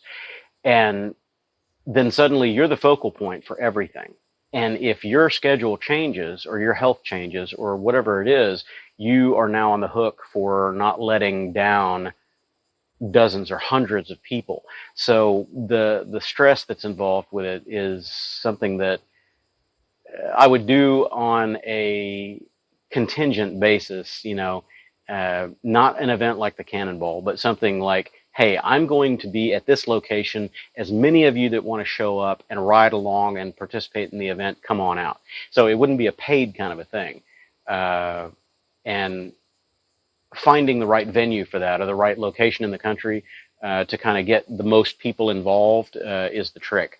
And what I've considered is Arkansas, Missouri area, because that's kind of central U.S. and people come in from different angles and participate in the ride and the camping and moto camping if they want to do that.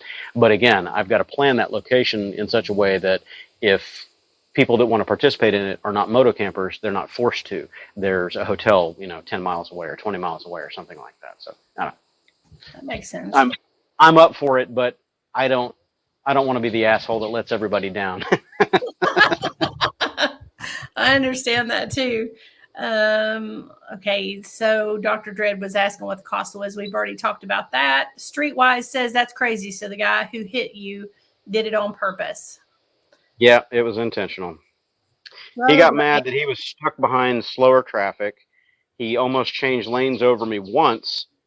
He came up fast along my left side, passing me as I was slowing down in traffic in the far right lane.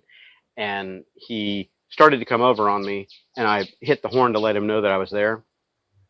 And that pissed him off because he couldn't just traipse right over the top of me without any repercussions. So he laid into his horn, and it pissed him off. And I just kept moving with traffic, at 30 miles an hour or whatever it was, and then gradually speeding up again to 55 while the lane that was next to us or that he was in got fully stopped by other traffic. So that's what enraged him. So a little over an eighth of a mile down the highway, he went from a full stop to chasing me down and struck me from behind at over 85 miles an hour in less than an eighth of a mile span. So that means he was 100% full on the throttle in order to catch up to me and hit me at 85. Yeah. Unbelievable. Was this downtown near where the lights are over the highway? Like they have arches of lights. Is that in that area? No, that's 59. I know where you're talking about. That's over off of Spur 529 and 59. This was at, I can't remember the exit number now off the top of my head, but it was I-10 just on the north side of downtown before the 59 junction. Okay. So there's a split off that goes on a spur going toward downtown area. And the section of road there is 7 lanes wide if you include the 2 far left exit lanes. I was in the far right lane, and there's a merge that comes in from the right side. And everybody knows that it's always shit right there. The traffic is just terrible. So preemptively, if I ever post the video, you guys will see it. I already know what's coming up. I'm no newbie. It's not my first rodeo. So I was running along in lane 2 or something, 70 miles an hour with the rest of traffic. And I already know that it's going to be a shit show in front of me. So I slow down. I move over to the far right lane, and I'm behind other traffic going, 45, 50 miles an hour, whatever. And we're going through this slow area. A guy in a truck is coming out of the merge lane on the far right side, trying to get all the way over to the far left side in less than an eighth of a mile. So he's slow and traversing across faster traffic, creating a ripple. So that's where everything went sideways. So I'm slowing down behind this guy. I've got no choice because he's like 2 cars up, and I'm slowing down. And this guy comes along my left side fast up on stopped traffic and decides to try to shag over right on top of me. I mean, full coverage, like right next to me. So yeah. Crazy. DeSand says road rage in North Carolina on I-40 as well. Yes, I agree. I know that highway well, or interstate. He said, I avoid the interstate now because phones and road rage have gotten so much worse in the last decades. Yep.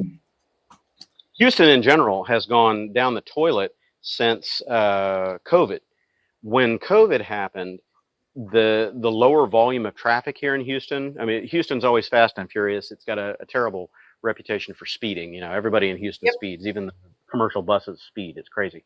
But when COVID happened, there were fewer vehicles on the road, so all the speeders were emboldened and emblazoned, and now they run 85, 90, 100 miles an hour all the time in 60 zones. So there's just no policing of it to keep them in check. And then when COVID went away, that bad attitude didn't go away, and everybody is still trying to go 100, literally 100 miles an hour on I-10 all the time, everywhere. I catch it on my videos all the time where I'm rolling along and I think I'm going fast and people are just ripping by me or whatever, and I look down and I'm going 80 and people are just tearing past me like I'm sitting still. Like, holy shit, man. I'll tell you what, that was the most fun I've ever drove when I was in Houston during right after Hurricane Harvey, when I was living there for a month. When you're doing 90 and past the cops and they're sitting there having their morning coffee, I was like, oh my God, this is insane. Yep. I've been passed by loaded school buses, not like commercial buses, school buses with kids on them, on I-10, 610, any of the major highways here. I've been passed.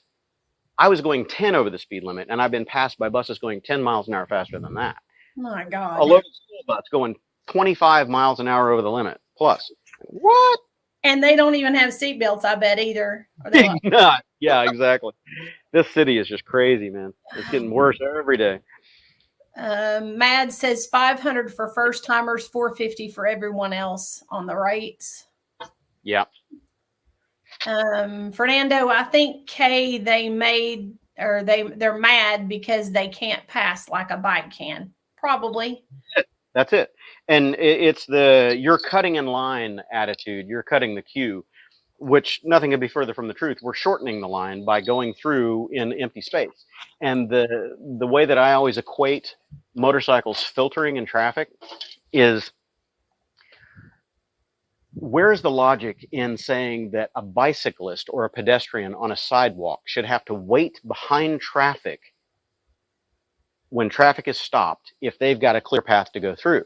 Mm-hmm. Saying that a pedestrian or bicycle has to stop behind all those cars, even though they've got an empty road in front of them, why should they have to stop and wait behind the cars just because the cars are stopped? They don't. There's no logic in that. So the same thing follows through with, if a motorcycle can cleanly get through between cars or at stop sign, stoplights in the empty space to the right of a vehicle, filtering only makes sense, because then that just shortens the line and lets more people get through in parallel when that light turns green. So yeah, anyway. Agreed. Cagers are just pissed off that they have to wait and other people can go by. Kevin said, I think Quasimotor needs to get a tattoo of a small bore motor or something. That would be awesome. We all need. I'm gonna have to put these in the vise. Sorry to interrupt. I'm gonna have to put these things in the vise in the garage and yank them, because the normal trick of just getting them, the bushing down here at the bottom of the fork, normally you can just ram it like that real hard. You do it a dozen times or so and it slowly backs out the fork seal. It's not coming out. So what I'll probably do is I'll hit this with a heat gun on the outside here, which expands the aluminum, and then I can bang it like that and then the seal will pop out. So I'll do that off camera later. That's a bummer. The best laid plans don't always work out, do they? Yeah. Sometimes it's easy, sometimes it's not. And the older they are, the more crusted in place they're going to be. So. Streetwise says, I'm in North Carolina. It's getting bad here traffic wise. Yes, it is. Yeah. Nobody remembers that the other vehicles, especially motorcycles, are piloted by humans. And what they want to do is bully and intimidate anything out of their way because it's an obstacle to pass or overcome or subjugate to their will. And they're forgetting that there's a person in or on that machine. And by bullying it and slamming it into a wall, hello, that's attempted murder. Eric Woodward says, let me know if you want me to hold the camera when you start working on the PCX.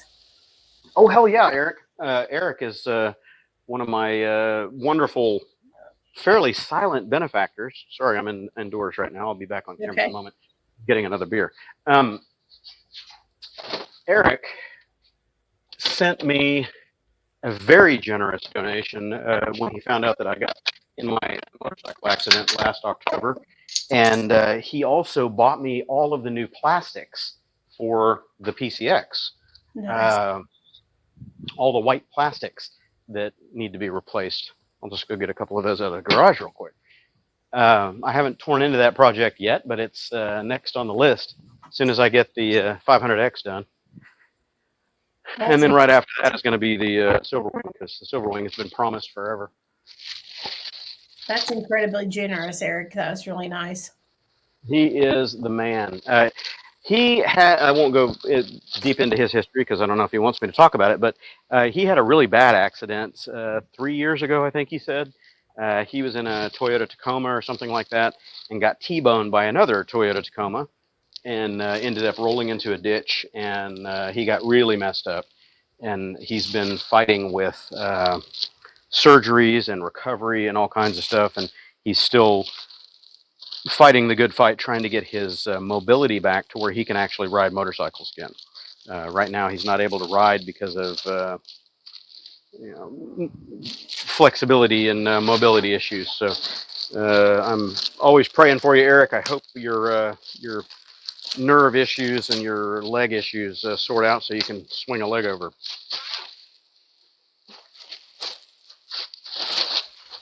Most definitely. And a fellow Toyota girl here, Eric. I'm actually wearing one of my Toyota shirts today. I hate to hear that another brother hurt you. Yeah, it was some kid. I won't talk too deep on his issues. I don't know if he wants it out, but some kid that apparently had a history of driving like a shithead. Wasn't his first time through. Oh, Lord. Repeated the incidents. Yeah, not cool. Not at all. So, you want to be on camera? Come over. Huh? What is it? Water.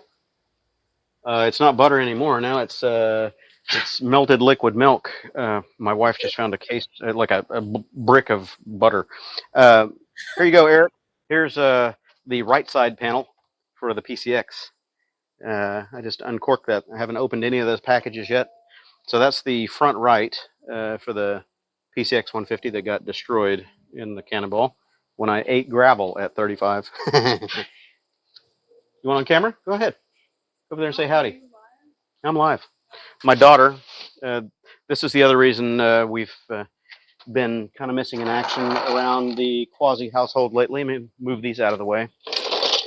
My lovely middle daughter, Bella, underwent a major surgery. Don't step over this. Let's see if I can get you on camera. Oh, I'm so excited to meet her. Give us a full screen, Heather. Let me see if I can aim up. So, Bella had a major surgery. You might have to back up a little bit more, but she had her left leg amputated below the knee January 31st, and we're still waiting for the prosthetic modeling and stuff like that to be completed. So she's been hobbling along on crutches since January 31st and still healing. She's got a, see if I can find my finger in the camera. This is a compression sock that reduces the size and swelling of her nub, for lack of a better term. And it's got to get shrunken down to a point where the new sleeve that will go over her leg that fits inside the prosthetic is able to be a consistent size. Long story, but basically after surgery, everything's going to be really swollen and inflamed, and they've got to shrink it down to something that's going to be long-term and sustainable before they model the prosthetic. Otherwise, the swelling would go down and the prosthetic would be really loose and fall off. So, yeah. Anyway, that's my girl, Bella. Hey, Bella, I've been praying for you, girlie. Your dad was telling me about what was going on, and that was a very brave thing to have to decide to do. So I hope that you're doing well. You look like you're getting around well. She's getting better, but she's got a flat tire today. It happens. You need to start keeping some spares. Nope, I just ordered them. They came in today. I'm doing bike maintenance and crutch maintenance today. Ooh, I don't know if I can get that off. Goodness, that might have to be cut off. So, what other comments have I missed? Anything good? We've got a lot of them. Mad says my front fork seems to be getting weak on my trail. Oh, that's not good. Front fork. Well, I mean, it could just be fork oil that needs changed out. The forks aren't hard to pull apart on that bike. On the Cub, they're a pain in the ass, but the trail is actually pretty easy to get apart. I would say pull it apart and put 15 weight oil in there, because the factory oil that is in those is only like a 7 weight. It might be 10 weight. But if you put a little bit heavier stuff in there, then it's going to stiffen up the front forks and make it feel a lot better. I need to do that on mine too. I haven't done it yet. So it takes out a lot of the slop, in other words. Yeah, just heavier oil will give you more damping action. That's cool. There's a lot more to the tuning involved, but you can put preload spacers in there. You can do a bunch of different things, but changing the fork oil is a very quick and easy way to do it. And the amount of fork oil is also a consideration, because you can have either more or less air cushion sitting on top of the fork leg. So. Sweet. I need a hammer.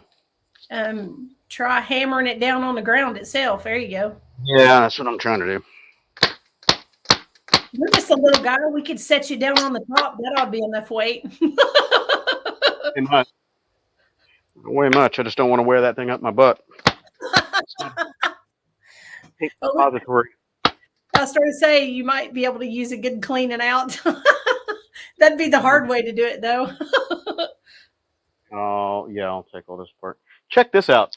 For anybody that breaks a leg or needs to be around on crutches for a while, I found this pocket. It's a Velcro, and get it all in frame. It was only like $15 on Amazon. Oh, camera's backwards. It's multi-stage, pocket and all that. And if you don't have both of your hands available, this is the answer. It's so cool. It's got a water bottle pocket right here, phone pocket, a little Velcro pocket where she can put her AirPods, earbuds, whatever in there. And it's just right there, right at the, reaching the hand level. That's so cool. Even the people at Shriners Hospital were looking at it going, oh my God, that's so cool. They'd never thought of that or never seen that. That's pretty funny. Is it specifically for crutches or just something you found to work? Yep. It's made for crutches. There's a whole market for that stuff, rightfully so, for people, elderly people that are on walkers, you name it. And they've got these full apron things, whatever, that go over the walkers with tons of different pockets and all that. Really cool. That's extremely cool.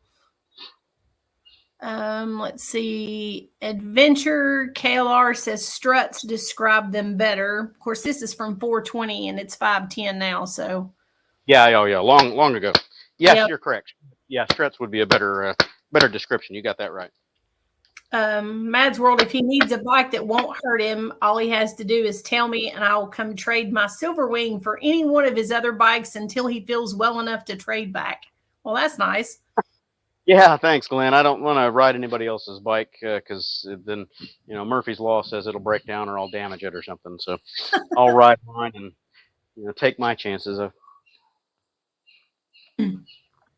Let's see. He said, other than the Navy, I want to go home the same day. I'm going to grab a slice of pizza. I'll be right back with you. There's pizza in here, Bella. Dave Straight says, Quasi in the afternoon. LOL, got out of bed then. Yeah, Dave's over in the UK. Oh, he said, van of shame. No, it's the limo of truth. Yeah. It was funny because during the Cannonball, we were talking about, should it have a logo on it or whatever. And it's a rented van, by the way.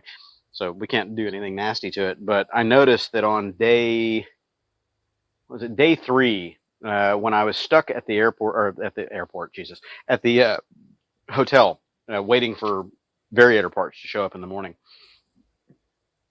When I rolled by the back of it, that was day 5, my bad, or day 6, after I got the variator fixed. I'm rolling behind the truck, and they shoe polished all over the back of it, van of shame or truck of shame, something like that. Oh, geez. Let's see. FXS X24 says, can't wait to see you there again. That's Fran. Yeah. Hey, Fran. Eric Sample, FYI, broken ankle from SCBR 2023 has been signed off by the doctors as fully healed and not need for any aftermarket parts for me. Good deal. Good deal. No aftermarket parts in terms of your appendages. Dr. Dredd says, is Birch having another meetup? Yes, Birch is having another meet in May sometime. If anyone's still in here from Birch's group, let me know what day that was. I know it's coming up in like mid-May. So I need to get my ass in gear, and hopefully my back is up to it. This will be on the road, probably tomorrow. But yeah, it's another, his 3rd annual subscriber meetup, or 4th annual. Where are we now? I went to 2 of them. I went to 2 of them and I missed 1. So I guess this is the 4th meetup. Yeah. Yep. Huh. Dave Straight says 17 hours, not Texarkana for Coors then. Nope.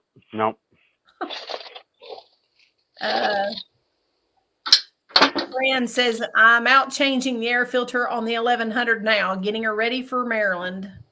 Nice. How hard a job is that, Fran? I had the shop do mine. I didn't feel like pulling the tank and all that, and I already had it in there to do other service when they were checking out the idle hang issue that I was experiencing last summer. So they put a oil or a air filter in there at the same time. So, anyway. Jan says, do you think the Honda Rebel 250 will come to the U.S.? Rebel 250? No. We had the Rebel 250 here for a couple of decades, but it's been phased out. So I'm not sure which one you're seeing.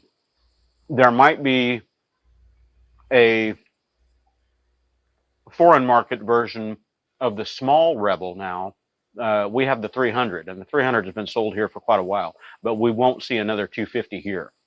They just don't sell in the U.S. market. So Honda bumped it up to the 300, and it's the same engine that's in the CB500X as well as the CBR 300R. So those are already here. Nice. Mad says when they passed the law here in Texas, I'm not sure which law that was. I don't remember. Don't know. Dave says they're Mitsu Pinning here. I think he's talking about the box trucks. Yeah, he's talking about the key cars. Yeah, the little the Japanese cars. Yeah. Yeah. 64 horsepower for KEI cars. Yep, there you go. But a lot of the turbocharged ones actually put out a little bit over their stated or rated output. It's, traditional Japanese trick. They underrate them so they meet the government mandate, but they actually produce more than that. They exceed expectations. Anything that's turbo, all you got to do is just wick up the boost pressure a tiny bit. Let's see. Mad says, I had one but every time I got tags on it, they would come back and pull them off, but not give me my money back. Yeah. Well, Texas went through an issue just over the last few years. I think it started in 21. We were able to get mini trucks titled here, but then in 21 they changed the laws saying that you couldn't do it anymore. So there's a big shakeup, and then just recently, only like a week ago, there was a big lawsuit or a case that was settled, and now we can have the mini trucks in Texas again. We can title them. So I don't know. What was I don't understand. Why did they outlaw them? What's the big deal? Money. That's all it is. It's money. I mean, they let smart cars. Say that they don't. Right. They say that they don't meet DOT safety guidelines, which is a bunch of crap. I mean, you look at any small cars out there, they barely meet the DOT, and federal safety guidelines anyway. But it's really about preventing the influx of a lot of cheap 25-year-old Japanese export vehicles. That's all it is.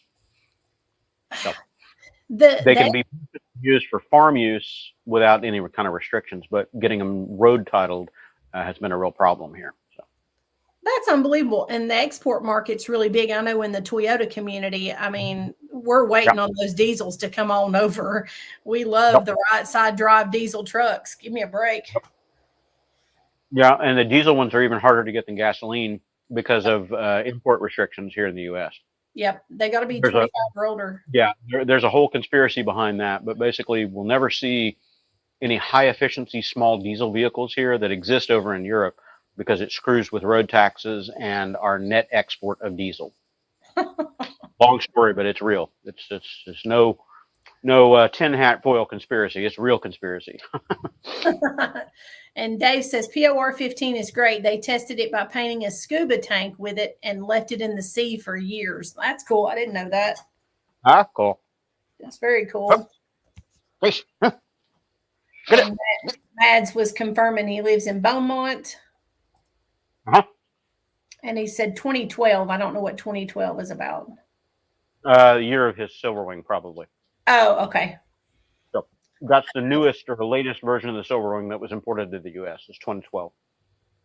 No newer ones here. Yep, that's it. He said, mine never did until I lost my old house and garage. It looks never did sit outside is what he's saying, I think. Oh yeah, it just looks like the chrome on the rear, and I didn't see anything leaking. Yeah, my rear shocks on my Silverwing still look okay, but I think they're probably blown out internally. The damping is crap. So over in Europe, where those scooters are a little more common and more popular, all the guys over there put on Hagon shocks, and there are a couple of others, but Hagons tend to be the most common. I'll probably order a set of those to put on my wing when I do the refurbished job on it. So nice. And Dave says Quasi lowers the tone. Fact. PHAKT. That's right. Kevin says nobody would steal a bike with a strap and attach it to the seat as an anti-theft device. Right. I'll put this panel away so I don't end up scratching it. And Dave says, he said, yes, people are smart of small stature do that. Friend of 5'1" and does that even for small bikes. I think you're talking about where we were standing talking on about mounting the bike. Yeah. Yep. Yeah, I'm 5'6", 5'7" with a 30-inch inseam, and when you're talking about a lot of these adventure bikes these days that have got 34-plus-inch seats, how are you going to mount that thing? That's crazy. And I can't even get to the ground comfortably while I'm riding them, so that's why I don't get those big ones unless I lower them. This one, for example, has a seat height of 32.1 inches, I think, from the factory, and I drop my front forks a ½ inch in the clamps, and that's all I need. And, that lets my 30-inch inseam get down to a 31 and a half, and it's fine. So I can't even touch the ground on my Kawasaki right now. Either side? No. Really? What is your inseam? I don't know. I'm short. That's all I know. I'm 5'3". Okay. Yeah, so you probably got a 27, 28-inch inseam, something like that. And Yeah. the seat height on that bike is 31 and a half, if I remember right. Maybe 32. Okay. Yeah. I'm even gonna have to. So the previous owner, he was over 6 foot, and he lowered the pegs. So now I've got to raise the pegs and lower the bike. Right. Right. I'm like, Well, dude. lowered pegs aren't a bad thing because they give you more knee room, but definitely lowering the bike will be an issue. And then you have to watch out if the pegs are lowered as well. When you lower the suspension, you can reduce your cornering angle and end up grinding up your pegs a lot sooner than you thought you would. Exactly why I want to raise the pegs back up, because I don't need any extra help of screwing things up. I'll do it plenty. I've still got to get and I'm kind of waiting before I buy a bunch of stuff, because my fear is this bike is really too big as a starter bike, because it is heavy. It's ridiculously heavy, and that is a fear of mine. It's top heavy. Yes. Once you get it moving, that weight disappears. It won't be too bad. Okay. You just have to get over that initial sensation of how top heavy it is, because the tank is very high on that, and I think it's got Yes. a 4-gallon tank or something like that. So you're talking about 30-something pounds of fuel up really high, and the motor is also mounted fairly high. So it just feels top heavy when you're sitting still. Once you get moving, no problem. Yeah, I can't even. So my driveway is not flat up against the house, so I can barely even maneuver it around. I'm terrified to move it, because as soon as I do, it starts toppling over. My ex-husband, he was out here watching me. He wasn't about to help me. He said, "It's your bike, you figure it out." He said, "I'm not fucking helping you." And I was like, great. So I'm sitting here, he had moved it, and I'm trying to move it back, and he just sat there laughing at me. I was like, this is not funny. It's too tall for me right now. Like, it almost comes to the tank, almost comes to my shoulder. Okay. Yeah. So were you walking it, or were you trying to move it while you were on it? Why? Oh, walking it, because there's no way. I have to walk to the side, and it wasn't even it was at one notch on the fuel level, so it was almost empty. We filled it almost halfway up, and I couldn't hardly move it at all. And I thought, oh dear God, I hope this is not going to be too much bike for me. Hopefully lowering it will also lower that center of gravity as well. It's a lot higher up, and it's, my arms I'm almost like hangering it right now, just trying to maneuver it around standing beside of it. So my hope is it's only going to lower it, what, 1.5 inches? Right. You're only talking about 1.5 inches. So the feel of it isn't going to be that much lower. Where you're really going to notice that is more in the seated reach to the ground, your inseam. It has handrails or grab handles on the back of the seat, doesn't it? Yeah, it does. That's where you need to be handling it. So you just need to get into practice when you're moving it around in the garage or the driveway or whatever. Don't try to go both handlebars. You want left handlebar and left grab rail. So your right hand is going to be on the rear grab rail. You move it around like that, and just next to you. You're shuttling it along. Okay, I didn't even think about that. I was just thinking that was more of a mount for the top case. So that makes sense. Okay. No. You always want to look for a lower, closer hold, because you got more leverage, and it keeps your arms closer to your center of gravity. So if the bike starts to tip away from you, all you have to do is lean, and you've got it right here. You're holding on to 2 points right here, handlebar and the side of the bike. If you're over like this and it starts to tip the other way, your center of gravity gets pulled over with the bike, and you end up on top of it. How lovely. Ask me how I know. Ask me how I know. With a couple of gold wings, and this thing's weigh 800 pounds. Oh, dear God. Dave said that he does the step over because of a dodgy hip. Yep. I've got crooked hips, so that's definitely going to be, which my right hip is more maneuverable, which is your swing over leg anyway. So at least I have the right hip to be higher than the other. Glad to see you're back in action, says Sharyar Salgol. I'm not sure. Yeah, I know the name. I've seen the comment, seen the name in the comments a few times. So yeah, thanks for tuning in. As I recall, we're over in India. Yep. Guy Guide 1 says, any chance of getting another RE? Yes, I'm still considering another Hunter 350, but my money situation and liquid assets aren't where I need them to be right now to get another bike. So I'm considering getting another Hunter 350 because I really enjoyed it. I do want to sit on and ride the new Speed 400, the Triumph 400s, the pair of them. They got the X version, which is the the scrambler, and the street twin, street single 400. So I want to try those out because they're in the same price range roughly, but they have a lot more performance than the Royal Enfield.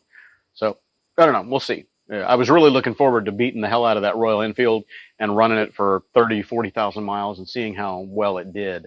But those plans got dashed back in October. So we'll see. We'll see. Have you ever had a Ducati?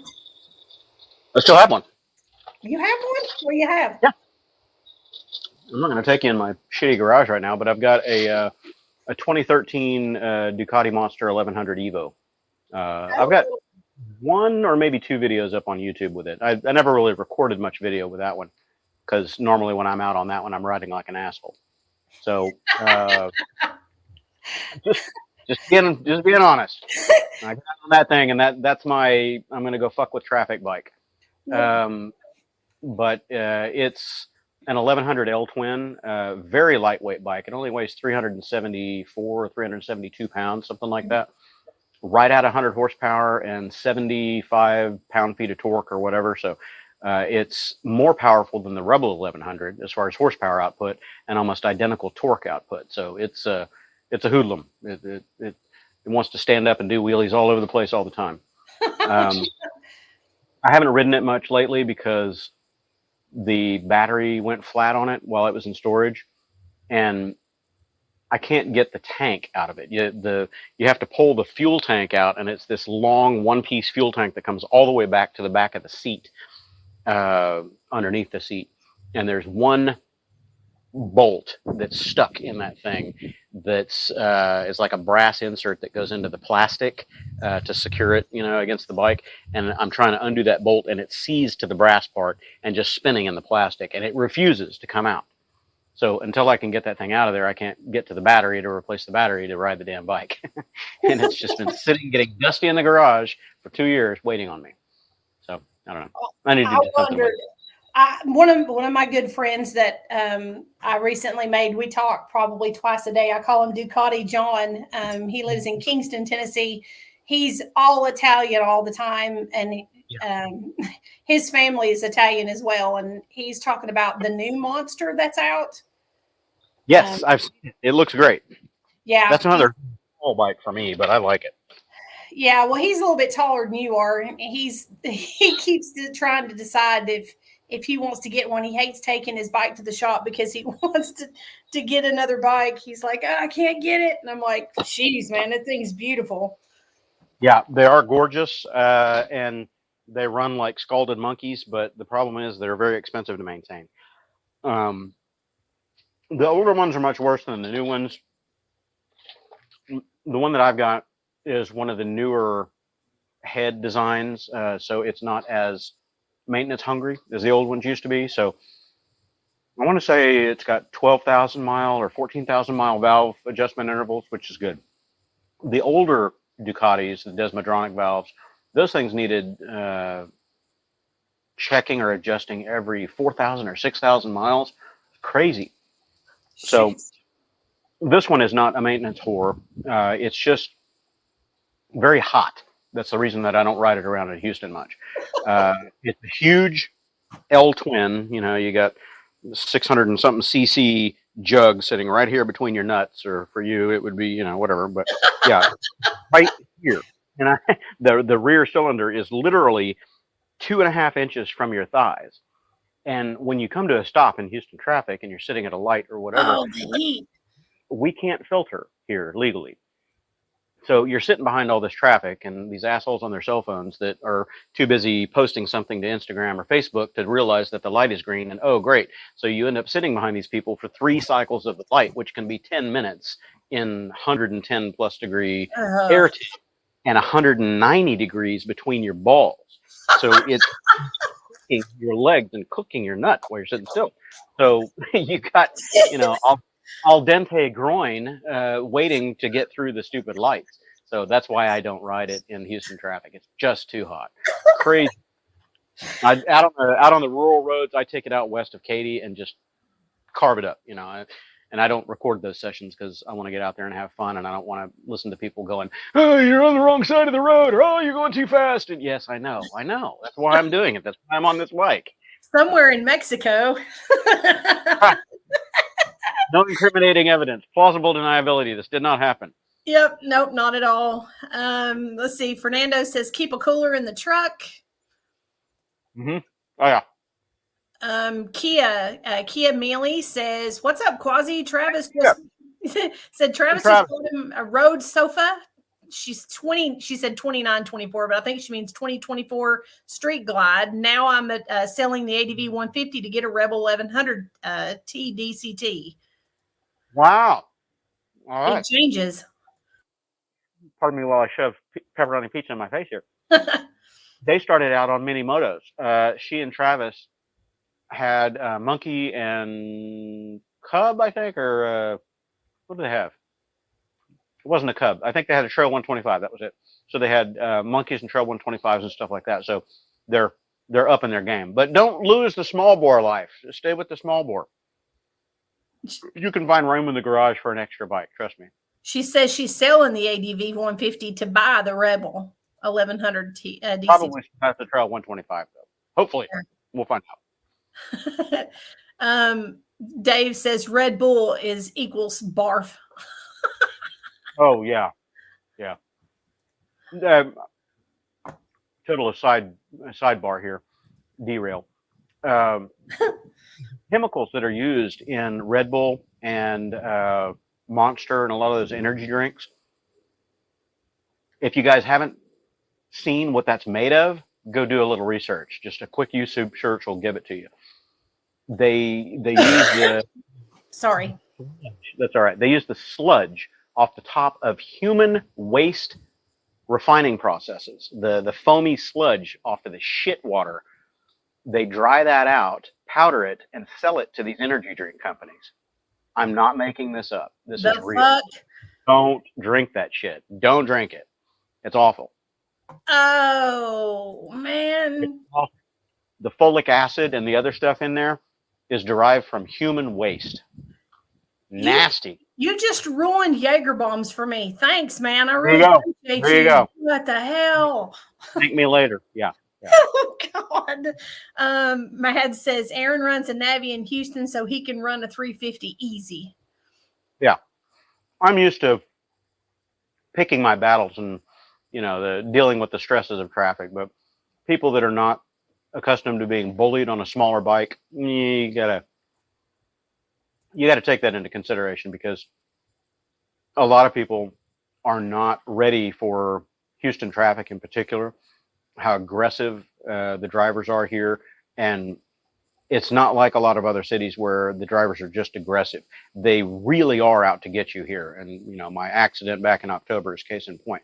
I've had a lot of people over the years say, "Oh no, motorists don't really want to hit motorcyclists." Bullshit. Here in Houston, it's a contact sport. These people look for reasons to fuck with other motorists. That pardon my French, but it's the territorial thing that people cannot get out of this mindset of that's my spot. This is my lane. This is mine, me, mine. Never thinking that I'm only in this spot for a particular stretch of road or a particular point in time. They want to make sure that they're dominating and, subjugating everything and everyone around them. And when you're on a smaller or slower vehicle, they have no compunction whatsoever about actually making contact and pushing you over or bullying you over into a wall or into another vehicle or something like that. It's a whole new world down here. It's crazy shit. Which totally makes sense because I can't remember if I sent you the picture or not, but I told you about it. When I was down there in Houston, there was a Dodge Charger driving and literally his whole rear bumper was hanging by a thread and he was hauling ass down the the 6 lane or whatever it is. It's one of the tollways. And I was like, what the hell? And he was driving around like it was a Sunday drive. I was like, what is this? Oh, He no. probably just got the rent. And that's it. It was probably fresh damage too. They just don't give a shit. Unbelievable, man. If you do the Beltway 8 or Highway 99 or even I-10, any of the major highways here, it's like NASCAR. Rubbing is racing. You know, they have no problem about swapping paint and everything else. And sadly, a lot of them are hit and runs. They don't bother stopping. They just keep going. So, yeah. And I'm going to have to take a phone call here in just a second, but I'll try to catch you up a little bit more. Chico Motor Rider says, howdy from vacation in LA. I don't know if that's Louisiana or Los Angeles, but out in Los Angeles. He's out in Los Angeles right now. Sweet. Hope to catch up with you when I get back to Houston. Fernando, vinyl wrap the truck. The beer truck? Vinyl wrap. There you go. Yeah. And conveniently, the guy that is my next door neighbor at my warehouse does vehicle wraps. That's his business. So he does advertising and vehicle wraps. So if we end up renting a vehicle or something like that, or even a trailer, we can wrap it if the money is there, you know, obviously. Heck yeah. We'll put Cannonball and we'll put, sponsor labels and stuff on it. It'll be pretty cool. Streetwise says, I agree. My 350 can get just about 70. Yeah. Yeah. Yeah. They kind of run out of steam over 70. You can get above that, but there's not much power. You know, it's a long crawl to get above 70 on this. Adventures says the Colony, Texas is next to Louisville, Carrolltown, Plano, and north of Dallas. Oh, the Colony. Oh, okay. Yeah. So that was from much earlier in the conversation. Yeah, we've got another one that's the Colony down here in the Sugarland area. So, okay. I know where he's talking about then. So 2 different places. Yep. Fernando, I don't know. He just said conflict, but I'm not sure what that's into. And let's see. She posted that again. Did I go backwards? Dave says seals will be dried out in Texas anyway. Adventure said Quasi said, hang in there, hope you're well compensated for the miser inflict by the bleepity bleep bleep bleep. Yeah. Well, no compensation yet. I'm not sure how that's going to turn out, when it's going to turn out. I can't wait anymore. My attorneys told me, don't ride, don't post anything, don't do anything, basically live in limbo. And I said, yeah, that shit ain't gonna work. I've got to continue my life because bills and life don't wait on me. They keep marching forward. Yes, they do. They never stop. And let's see. Dave says that's an odd shaped ring. It's a Honda thing, and then laughed at me for learning. The garage now for my fork wheels. Streetwise says, did you lose your riding nerve after the accident? Nope. That's an interesting mental issue. I wondered if I was going to have any, hesitancy or PTSD riding or anything like that. I haven't really experienced any fear or PTSD or anything like that that I can identify anyway. But I will say that I'm a whole lot more cautious and observant of people doing dumb shit around me.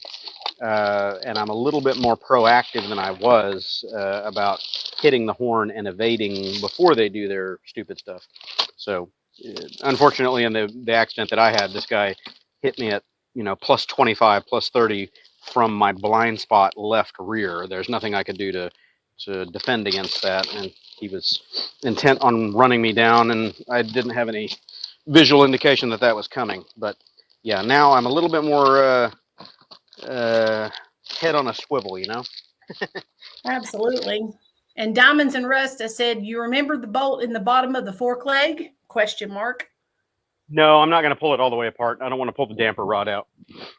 I'm just draining it. I'm gonna throw a bunch of crap in there, a bunch of brake cleaner, and pump it out. What they're talking about is right here. I don't know if I can get that on camera, but there's a bolt right here in the bottom, and you can pull that out and actually remove the damper. Oh no, sorry, you guys are looking at the wrong leg. Let me look at this one. Right in here. But yes, they may be correct. I might have to pull that damper rod in order to get the whole thing all the way up. There it is. You can see it. I've got to get the angle just right. There's a bolt in the end of it. And yes, actually, you are correct now that I think about it. I've got to pull that. This isn't going to come apart without pulling the damper rod. So when I pop that out, I should be able to bang this thing all the way up, and it's going to come full stroke. Right now, it's getting stuck at the top retaining ring of the damper rod. So, yeah, I'll pull that out later. I'm too busy answering questions to think about the job at hand. You got some money. Robbie Can sent you $10. Hey, Aaron. Oh, hey, Robbie. Thanks, buddy. Eric Samples was answering Mad's World in reference to the price on the cannonball. He said the price for the cannonball's gone up, but a good value for money. Yeah, with all the planning and everything that Dave does in the background, I can't fault them for raising the price. You know, $150 because they're trying to add a bunch of new amenities surrounding the event. You know, as far as the meals and having refreshments and pizza and whatever at the finish lines every day. So. Figure $10 worth of pizza every day. That's $80 difference right there. And then some guy to bring it, double the money, $160. Hey, we're almost up to the difference right there. So, yeah. Yeah. Mad says, I'll listen to you. I think he means listen to you, but I have to walk into the kitchen and find something to eat before I starve to death. That was at 5. Yeah, that's a little before 5 o'clock. Chico Motor Rider says, talking about crazy drivers in Houston, it's been a good to ride around LA, being able to split lanes and having some motorists have some space for one to lane split. Right, and they're not actively trying to kill you. Yeah, that's a nice change, I'm sure. That's legal in California, correct? Yep, lane splitting. Well, lane filtering is legal. Splitting, not so much. And the difference there for anybody that's still listening is. Lane splitting is when you're actually passing cars at high speed on the highway or through traffic or whatever. And that's generally frowned upon in California as well as everywhere else. Lane filtering, on the other hand, is low speed passing traffic at less than, I think the official is 15 miles an hour, but most people regard that as, somewhere between 10 and 20 miles an hour through slow or stopped traffic.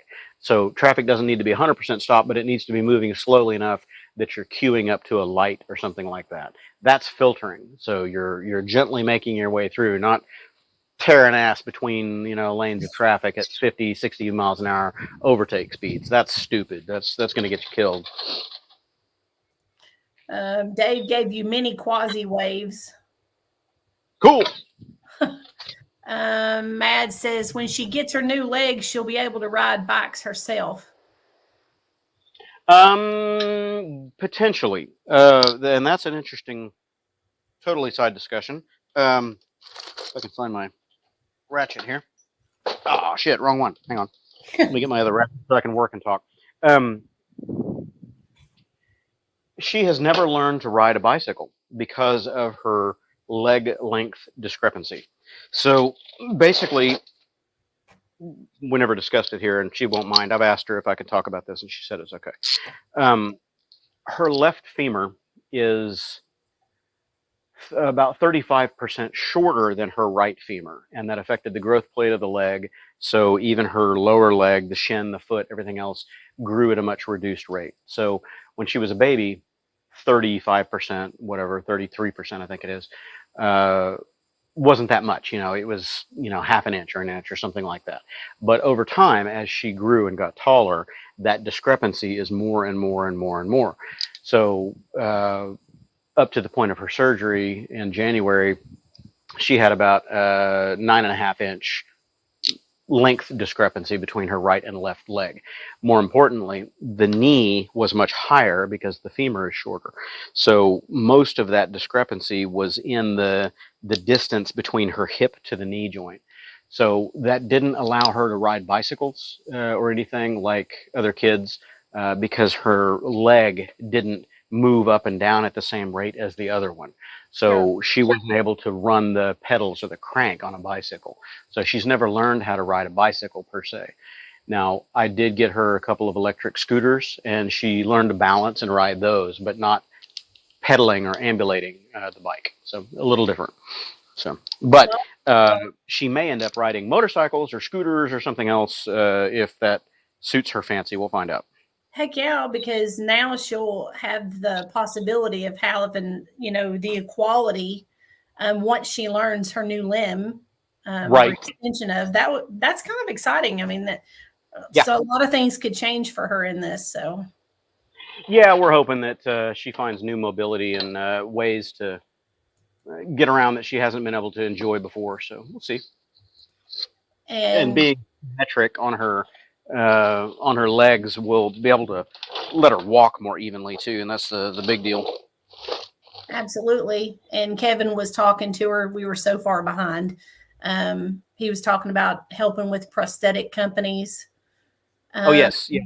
Kevin had told me about a couple of really good prosthetics groups that are up in the Austin area that do real high-end sports prosthetics, race limbs and kind of crazy stuff for swimmers and runners and things like that. That's cool. Was she much into any kind of sports? I know with limitations, but yeah, she hasn't been able to do any of that stuff. Well, trying to look, I know it's been tough so far, but now she has all kinds of possibilities. It's just going to depend on what she decides to do. That's it. Yeah, whatever she's comfortable with. You got it. Yep. Dave said Bella will be a scooter lover like Dad. I'm hoping so. And that was one of the reasons why I decided to get the Riker many years ago, is I thought, well, if she can't balance and, the fact that she can't put her feet down, maybe the Riker would be a good fit for her. But she didn't like the Riker at all. That was a no-go. Yeah, she did not like the Riker. So, yeah, and all of my reasons to keep it and put up with its faults kind of went away after that. She told me she would never ride that thing, and I said, okay, all right, well, that's the death knell for the Riker. Did she ever look at the F3 as a possibility? I haven't really shown that to her, so I don't know. Oh, but I don't know that she's really into that sort of riding, so we'll find out. I gotcha. Let's see. Adventures said, "Hey Bella, we'll send you our best wishes." And Dave Stacks gave her $20 and said, "Grab some lunch." Oh, thanks, Dave. Yep. Well, that I'll send that straight over her Cash App account. She's got her own Cash App. Sweet. And Mad says, "I've never done it before, but I rode big bikes, and when they needed something, they went to a shop. But I'm learning." You're never too old to learn. I think I'm learning more now than I did when I was younger. Sorry, I'm in the wrenching mode here. I'm listening. What I'm doing is I'm putting the forks back on the bike temporarily so I can kind of brace the bottom legs and crank out that damper bolt in the bottom. It's hard to do. It's hard to do with the axle in place, but I'll see if I can do it without having to take it into the garage and put them in the vise. I'm going to have to go here in a minute for sure. Yeah, I'll probably put it down a little bit. All good. I've never been, let's see. I already read that one. Eric says, "I've been sleeping in a recliner since my accident. I cannot sleep in a bed. That sucks." Yeah. He told me that. Eric actually rode out here and visited with me to bring those PCX parts to me. So instead of shipping them or whatever, he had them shipped to his house, and then he drove them out here and dropped them off and stayed and visited with us for, I don't know, 2 or 3 hours. So that was a lot of fun. And he was telling me about his troubles, and he has to sleep in a recliner chair for, since his accident pretty much. So that's crazy. I know how bad that's got to suck. Most definitely. But I'm glad to see that he's getting around and still not letting it get him down as much as possible. He's still going. Got it. Mr. Somebody says that she has a crutch purse. That's kind of cool. Crutch purse. Yeah, that's pretty much what it is. Yep. Matt says, "You can't do any more damage than an 80 mile per hour wind did when it picked my trail up and put it on top of it." Yeah, well, I don't know about that. Houston Cagers might make a liar out of you on that one. FXS says May 4th meet. Oh, it's early May then. I got to get my ass in gear. That's the one that we were talking about earlier, correct? Yeah. Yeah, that's Life of Birch's meetup. So yeah, it's 1st of May, pretty much. You said maybe an hour.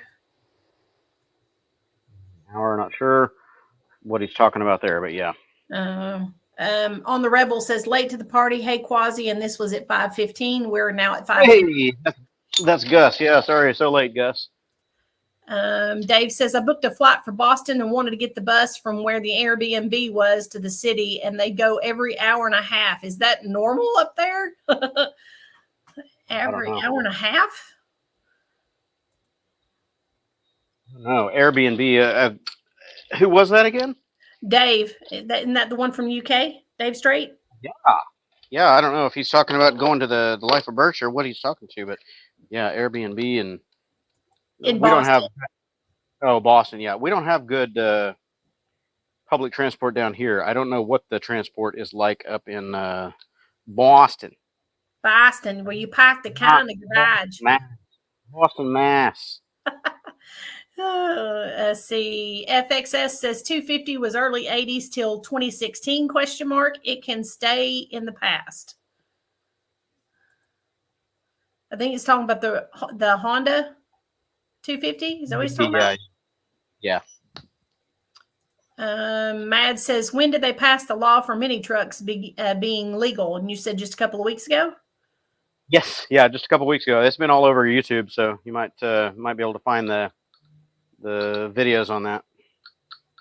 Sorry, I don't know if I'm even on camera at this point. I'm trying to get this damper bolt undone. There it goes. And Kevin said April 8th, 2024 is when they passed that, I think. Yeah. Yeah, it was kind of a big deal in the community. I'd say. Oatless says, thank y'all for the nice wishes.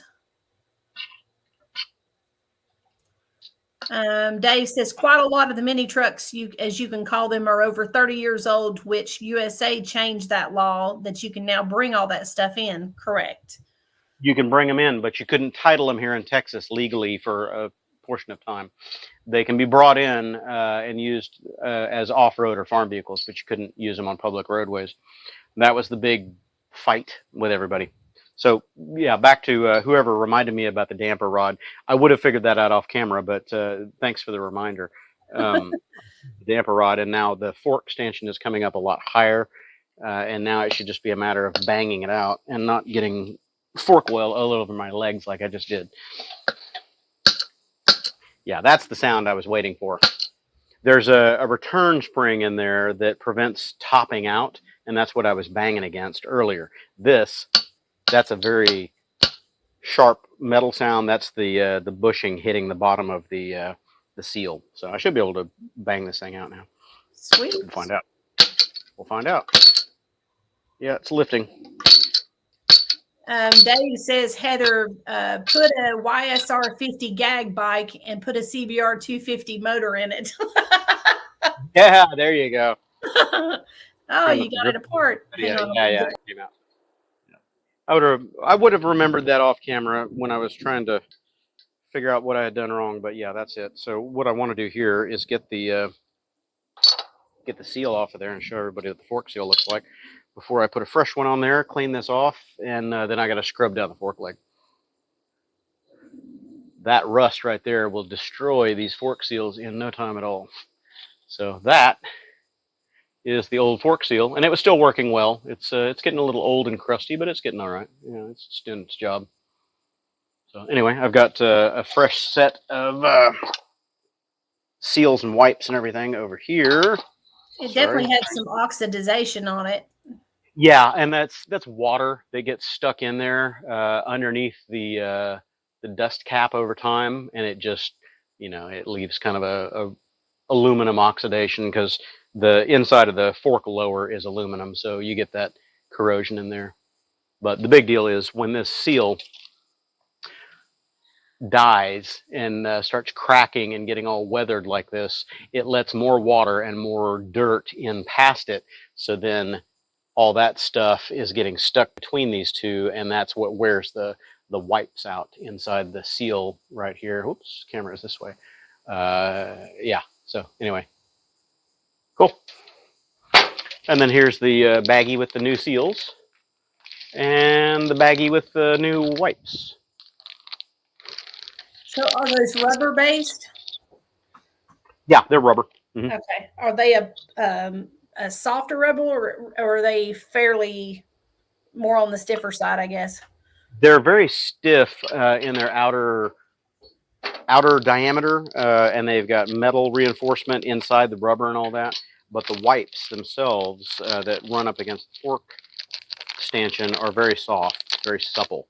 And when they dry out due to age and sunlight, they get worse over time. So this is a new fork seal right here, underside, and it's got a stiffening ring in it. You can feel it, and around the whole exterior of it.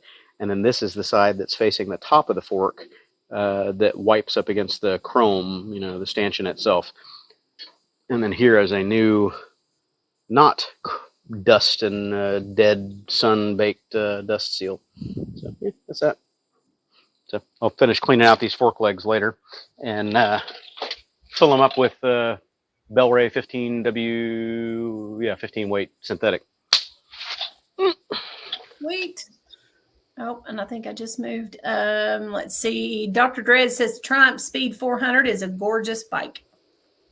It is gorgeous. I saw one at the Bikes and Coffee over at Bohemio's, 2 weekends ago? Or was that last weekend? I can't remember. Is that the one with all the bikes? There was a ton of them, the retro bikes? Yes. Yeah. I didn't post all my pictures to Instagram yet, and I didn't include them in the video that I posted, but there was a new Speed 400, and the guy said that it was the first one in Houston. So that's cool. Very good looking bike. It's very diminutive as far as its size. I didn't sit on it, not my bike, but I would say that it looks very similar to the Hunter 350 as far as its physical stature. So that was cool.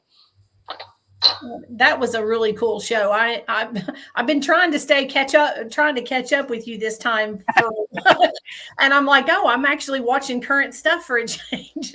Well, I haven't posted anything in so long, and then last week I decided to try to post everything current, and it was a little bit of an editing game to try to get it all. I put out like 3 videos in 48 hours. Yeah. But that was all current, and then I wasn't able to keep that up because I was so busy with work this week.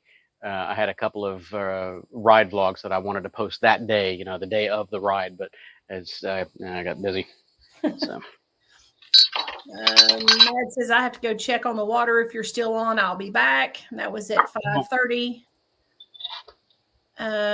Dave says you should tell cops if they see you. I filter for medical reasons. That's right. Medical as in I don't want to get buried underneath the front end of a Jeep. Oh my God. Okay. Best comment of the day. Patrick Scribner says if the word balls was a drinking game with your videos, we would all be hammered. That's right. We'll do beer pong with quasi slang. Oh my God, that's awesome. Hey, engineered girl. Hey, how's it going? She said, glad to see you're up and about. That's nice. Yeah, she's the lady that rode the black Super Cub on the Cannonball. She was in our day 1 and day 2 videos, I think. Yep, I think I remember that. And I never did post the midnight maintenance that we did on her Cub. We did her first oil change or second oil change or something like that on camera, and I've got all that. And I'll eventually post that. But she lost her cell phone the day it was the second day coming in or the third day, I can't remember. Coming into the hotel, she was like 10 miles away from the hotel, and her quad lock mount came apart on the highway, and her brand new iPhone went walkabout and lost it. No clue where it went. So I loaned her my spare phone, a Google Fi phone that I had brought with me just as a spare. And I was like, yeah, here, just take this. That way you can still check in and take your pictures, because in that event, if you can't take your pictures and post them, you're screwed. You can't post. You can't score. So. You don't get your points. Yeah. That's right. That's right. That doesn't make me feel good about the quad lock system, because Aaron, I've been using the phone case, ever since I got it, which was Black Friday 2 years ago. But I still have all the other equipment still in the shipping bag. I've never put it on the bike. Stuff is great. She thinks that somehow she didn't have enough thread lock on there, or perhaps she didn't have the little securing bolt tightened down. So the mount stayed in place, but the upper part with the little, quad locking ring that you screw in on the top with a little 4 millimeter or 3 millimeter Allen, that's the part that backed itself out. So the mount was good. It was the other part of it that failed. So I've never had any of mine fail, and I've hit the ground running literally many times, and I've never had one of them let loose. So hopefully they're pretty good. I hope so, but it'd be nice if I'd actually get that installed. I've kind of waited now, thinking, well, if I ride the Kawasaki, I just assume install it once and not have to put it on 2 different bikes. So right, just kind of waiting. Well, unfortunately it is 6 o'clock, and I'm going to have to make a phone call. It's been awesome. Okay. I was able to almost catch you up. Well, thank you so much for officiating and reading to me in my ear here. That's great. I'll catch up with the latest comments, and then I'll probably shut it down. That way I can actually finish this maintenance off camera and getting tools out of the garage. So yeah, thanks for tuning in, and thanks for helping out, Heather. You're welcome. I think I was more of a distraction than anything, but thanks for accommodating my questions. All right, we'll see you later. Okay, thanks. I'll catch you next time. Okay. All right, I'm going to try to get all the way to the bottom here. New comments. It says, Patrick, great job. Thanks, man. Consider your Honda Helix a mental. There you go. Yeah. Well, maintenance and riding it, especially if you're in a busy city, that qualifies for medical case right there. Mental case, maybe. What do we got? I try to catch up. Thomas. Hey, Thomas. How's it going? Where are you tuning in from? Moto Muscle Chick. Hey, how's it going? Tuning in from work. All right. Oh, we're trying to catch it. I missed it. Diamonds and Rust. Yeah. So I was busy talking and not focusing on the job at hand, of course. And I kind of prefaced the whole thing with, I'm probably going to screw this up. Yeah. So that damper rod came out, and now I just need to hose the fork legs down and refill them and put them back together, because the seals are easy to drive in. I've got a big socket. I think it's a 32 millimeter or 34 millimeter, and I can just set it right on the top of here and tap, tap, tap. Goes right in. Beautiful. Easy. Rebuilding these when you're not goofing off doesn't take that long. I mean, it's maybe an hour job round trip. Okay, so Engineer Girl, 25. Oh, I have to take your comment off to read it. I apologize. Living in Hawaii.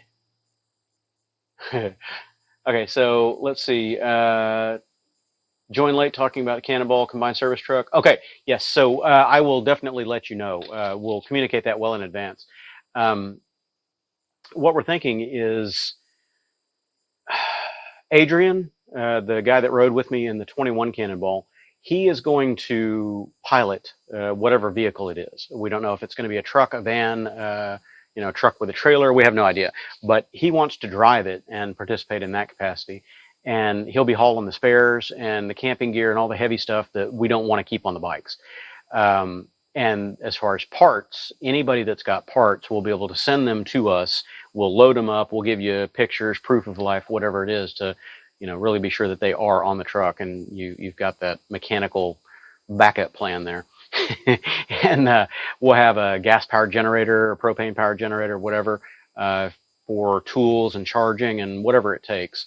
Impact guns, all the tools needed for maintaining the scoots along the way. So, yeah, definitely coordinate with me as time goes on. And I don't know what the deal is with the Cannonball forum right now, but I'm persona non grata. I can't see the 25 Cannonball alumni area, whatever it is. I don't have any visibility into that forum. I see like one post and that's it.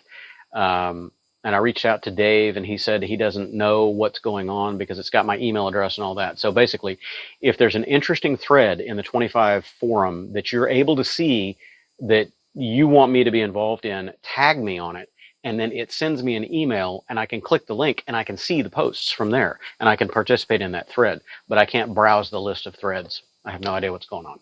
So yeah, anyway, we'll hopefully sort that out as 25 Cannonball gets closer. Chico, only filtering. You got it right, man. Hey, Dandy Dan, thanks for tuning in, man. Sorry I'm late on the comments. My lives are usually a little more interesting than this, so thanks for bearing with me on a boring Saturday. I thought about doing my traditional Saturday Night Live, you know, the quasi SNL, but I didn't have my streaming rig in the theater room set up for my giveaways and all my normal stuff. So I just thought I'd let everybody sit out here on the patio with me today. I do have a couple of giveaways coming up, though. Mike on a Bike in Scotland. Hey, thanks for tuning in from the other side of the world, man. 2.5 decades, been down. Yeah, well, we're all going to go down sooner or later. It's just statistics. I did pretty good. I have to pat myself on the back, you know, give myself a attaboy for just shy of 2.5 million miles and 40 something years on the road, 38 years officially on the streets before I went down. And it wasn't a down that I could have avoided. You know, we've been through that discussion, but yeah, over 2 million miles in 37 years, and I never hit the pavement until just now. Motorcyclist jokingly said if he would be lane splitting or truck. Yeah, exactly. Yeah, you got that right, Chico. You know about the cagers here in Houston. Struggle is real. Struggle is real. Cracked wells with, really? Oh man, that's crazy. Yeah. I forget what they call the sludge that comes off the top of the shit plants, the sewage waste plants. They scrape it off. It's the sludge, and they dry it and sell it off to chemical companies and stuff. That's so disturbing that it ends up in our sports drinks. What kind of sport is that? Shit eating? Okay, trying to catch up with the latest comments. Kia, all right, hey, Kia, I have to take your comment down to read it, sorry. Oop, wait. We'll do that so I can see it. This interface sucks, by the way. I do apologize. I'm going to go back. Okay, so Travis, yeah, that's the Street Glide comment. Okay, yep, cool. Quasi still considering NC750. Yes, I am. I may end up doing I may trade the Rebel on the NC750. If it's still over there in another couple of weeks, when hopefully my money straightens out a little bit, I will probably trade the Rebel. It should almost be a flat trade. I'll have to put in a few $100 or maybe $1,000 or something like that. But yeah, that 750 is right up my alley. But again, it's almost identical to the 500X behind me as far as ergonomics. Engine character is going to be different. The fact that it's a DCT no shifting, it's, you know, potential bonus or whatever. So I'm a little bit leery about having two of the same flavor in the stable, just for the redundancy factor. But yes, I do like that 750. Thomas is Feral Terminator. Hey Thomas, how's it going, buddy? Yeah, we chat on Discord quite a bit. Thanks for tuning in, man. Try to catch up to the latest. Martin asking how I'm doing after the accident. I'm alive and kicking. I can do basic physical tasks. I can't do anything crazy like I used to because my right shoulder is really torn up. I've got a really bad torn rotator cuff on the right side. One ligament is like 38% torn through or something like that.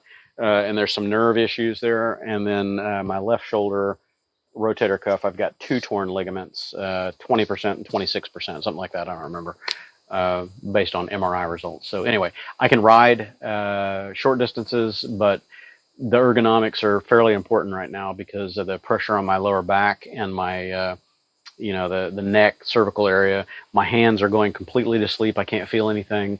My left leg, and particularly my left foot, just go dead. I can't feel it at all, sitting on the Rebel for more than 30 minutes. So, yeah.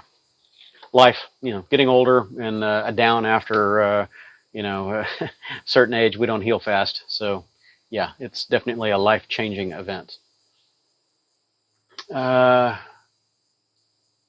Thomas is going to be joining some other scooter riders in the morning. Cool, man. Let us know how the scoot ride goes. That'll be awesome. Trying to catch up. Hey, engineer girl, thanks for the 20 spot. Appreciate it. Do appreciate it. I'll buy you a beer with some of that money next time we ride. Let's see. NC750 is brilliant. Diamonds and Rust, yeah. That I was really looking at the 700X DCT a while back, and I rode one for a better part of the day, and I liked it, but I don't know. The engine just lacked a little bit of character. It was a little too dull, but apparently the 750 is better. It's got a little more torque. They revised the DCT and all that. I haven't ridden one since they came out with that here in the States a few years back. But yeah, the newest one, the 23, they lowered the seat height about an inch or so, inch and a half, I think. And it's narrower right at the waist. So I can get down with my stubby legs, and it's just amazingly comfortable. It's almost identical to this, but it's going to have a torquier engine. So we'll see. Kia selling the ADV 150. I got to take it down so I can read it. Sorry. I think it's a good choice. Yeah, the Rebel 1100 is great. I've only met you in person once, Kia. I would say, if I remember right, you're a little taller than I am, right? You're about 5'8", 5'9", somewhere in that range. You'll still fit the Rebel very well. Leg room should be sufficient. Anybody that's getting up toward the 6 foot mark, the Rebel 1100 is a little cramped. And the way to fix that is to put on forward controls or peg relocation kit to let you stretch your knees out a little bit. Because even me at 5'6", 5'7", with about a 30-inch inseam, my knees are up a bit, and it's not really comfortable for long haul. I know you guys don't do real crazy long rides, but I think you should fit it okay. And if you ride one, you'll certainly like the torque. That thing goes, man. It's got like over 70 pound-feet of torque from 2,700 RPM up. It just it goes. It's fun. It's real fun. Thomas, recording it on the GoPro. Cool. All right, man. Well, let us know if you post any of those videos. You can post the links over on the Discord or whatever if you want to publish the stuff. So let us know. We'll definitely watch. The Helix would say 5 inches longer main seat. Yeah. The Helix. Well, what a lot of people do. I've owned 2 Helixes. I felt that the leg reach was okay for me, but I did take out the hump in the back of the seat between the driver and passenger portion.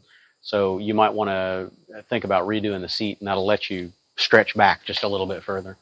A lot of people do that mod. So cool. Any last minute questions? I'm going to eat some more pizza, drink some more beer, and try to put this bike together before the mosquitoes come out. So I'll give it another 3 minutes or so. We'll end it at 2:45 on the live stream, and that'll shut us off about 5:15 p.m. Central Daylight Time. Yeah, sit right on that middle bit. Yeah, you can pull there are custom seats that you can buy if you go to eBay and stuff like that. But what I did is I just pulled the seat off and took it to an upholstery shop, a motorcycle shop in Oklahoma City when I lived there. And they redid the foam, and they took out that hump section and moved it back just a tiny bit to where I even had more room. I did that on my second Helix. The first one I just left alone. It was fine.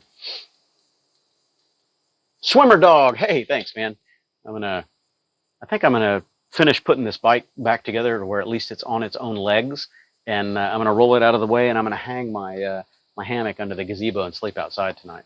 It's gonna be my quasi camping, camping outside, but not away from home. Moto Muscle Chick, thanks for tuning in. Appreciate it. Martin, thanks for the well wishes. I'm getting there, slowly getting there. I'm not afraid of the horse, but the saddle is hurting me a little bit. Good place to take it. Cool. Yeah.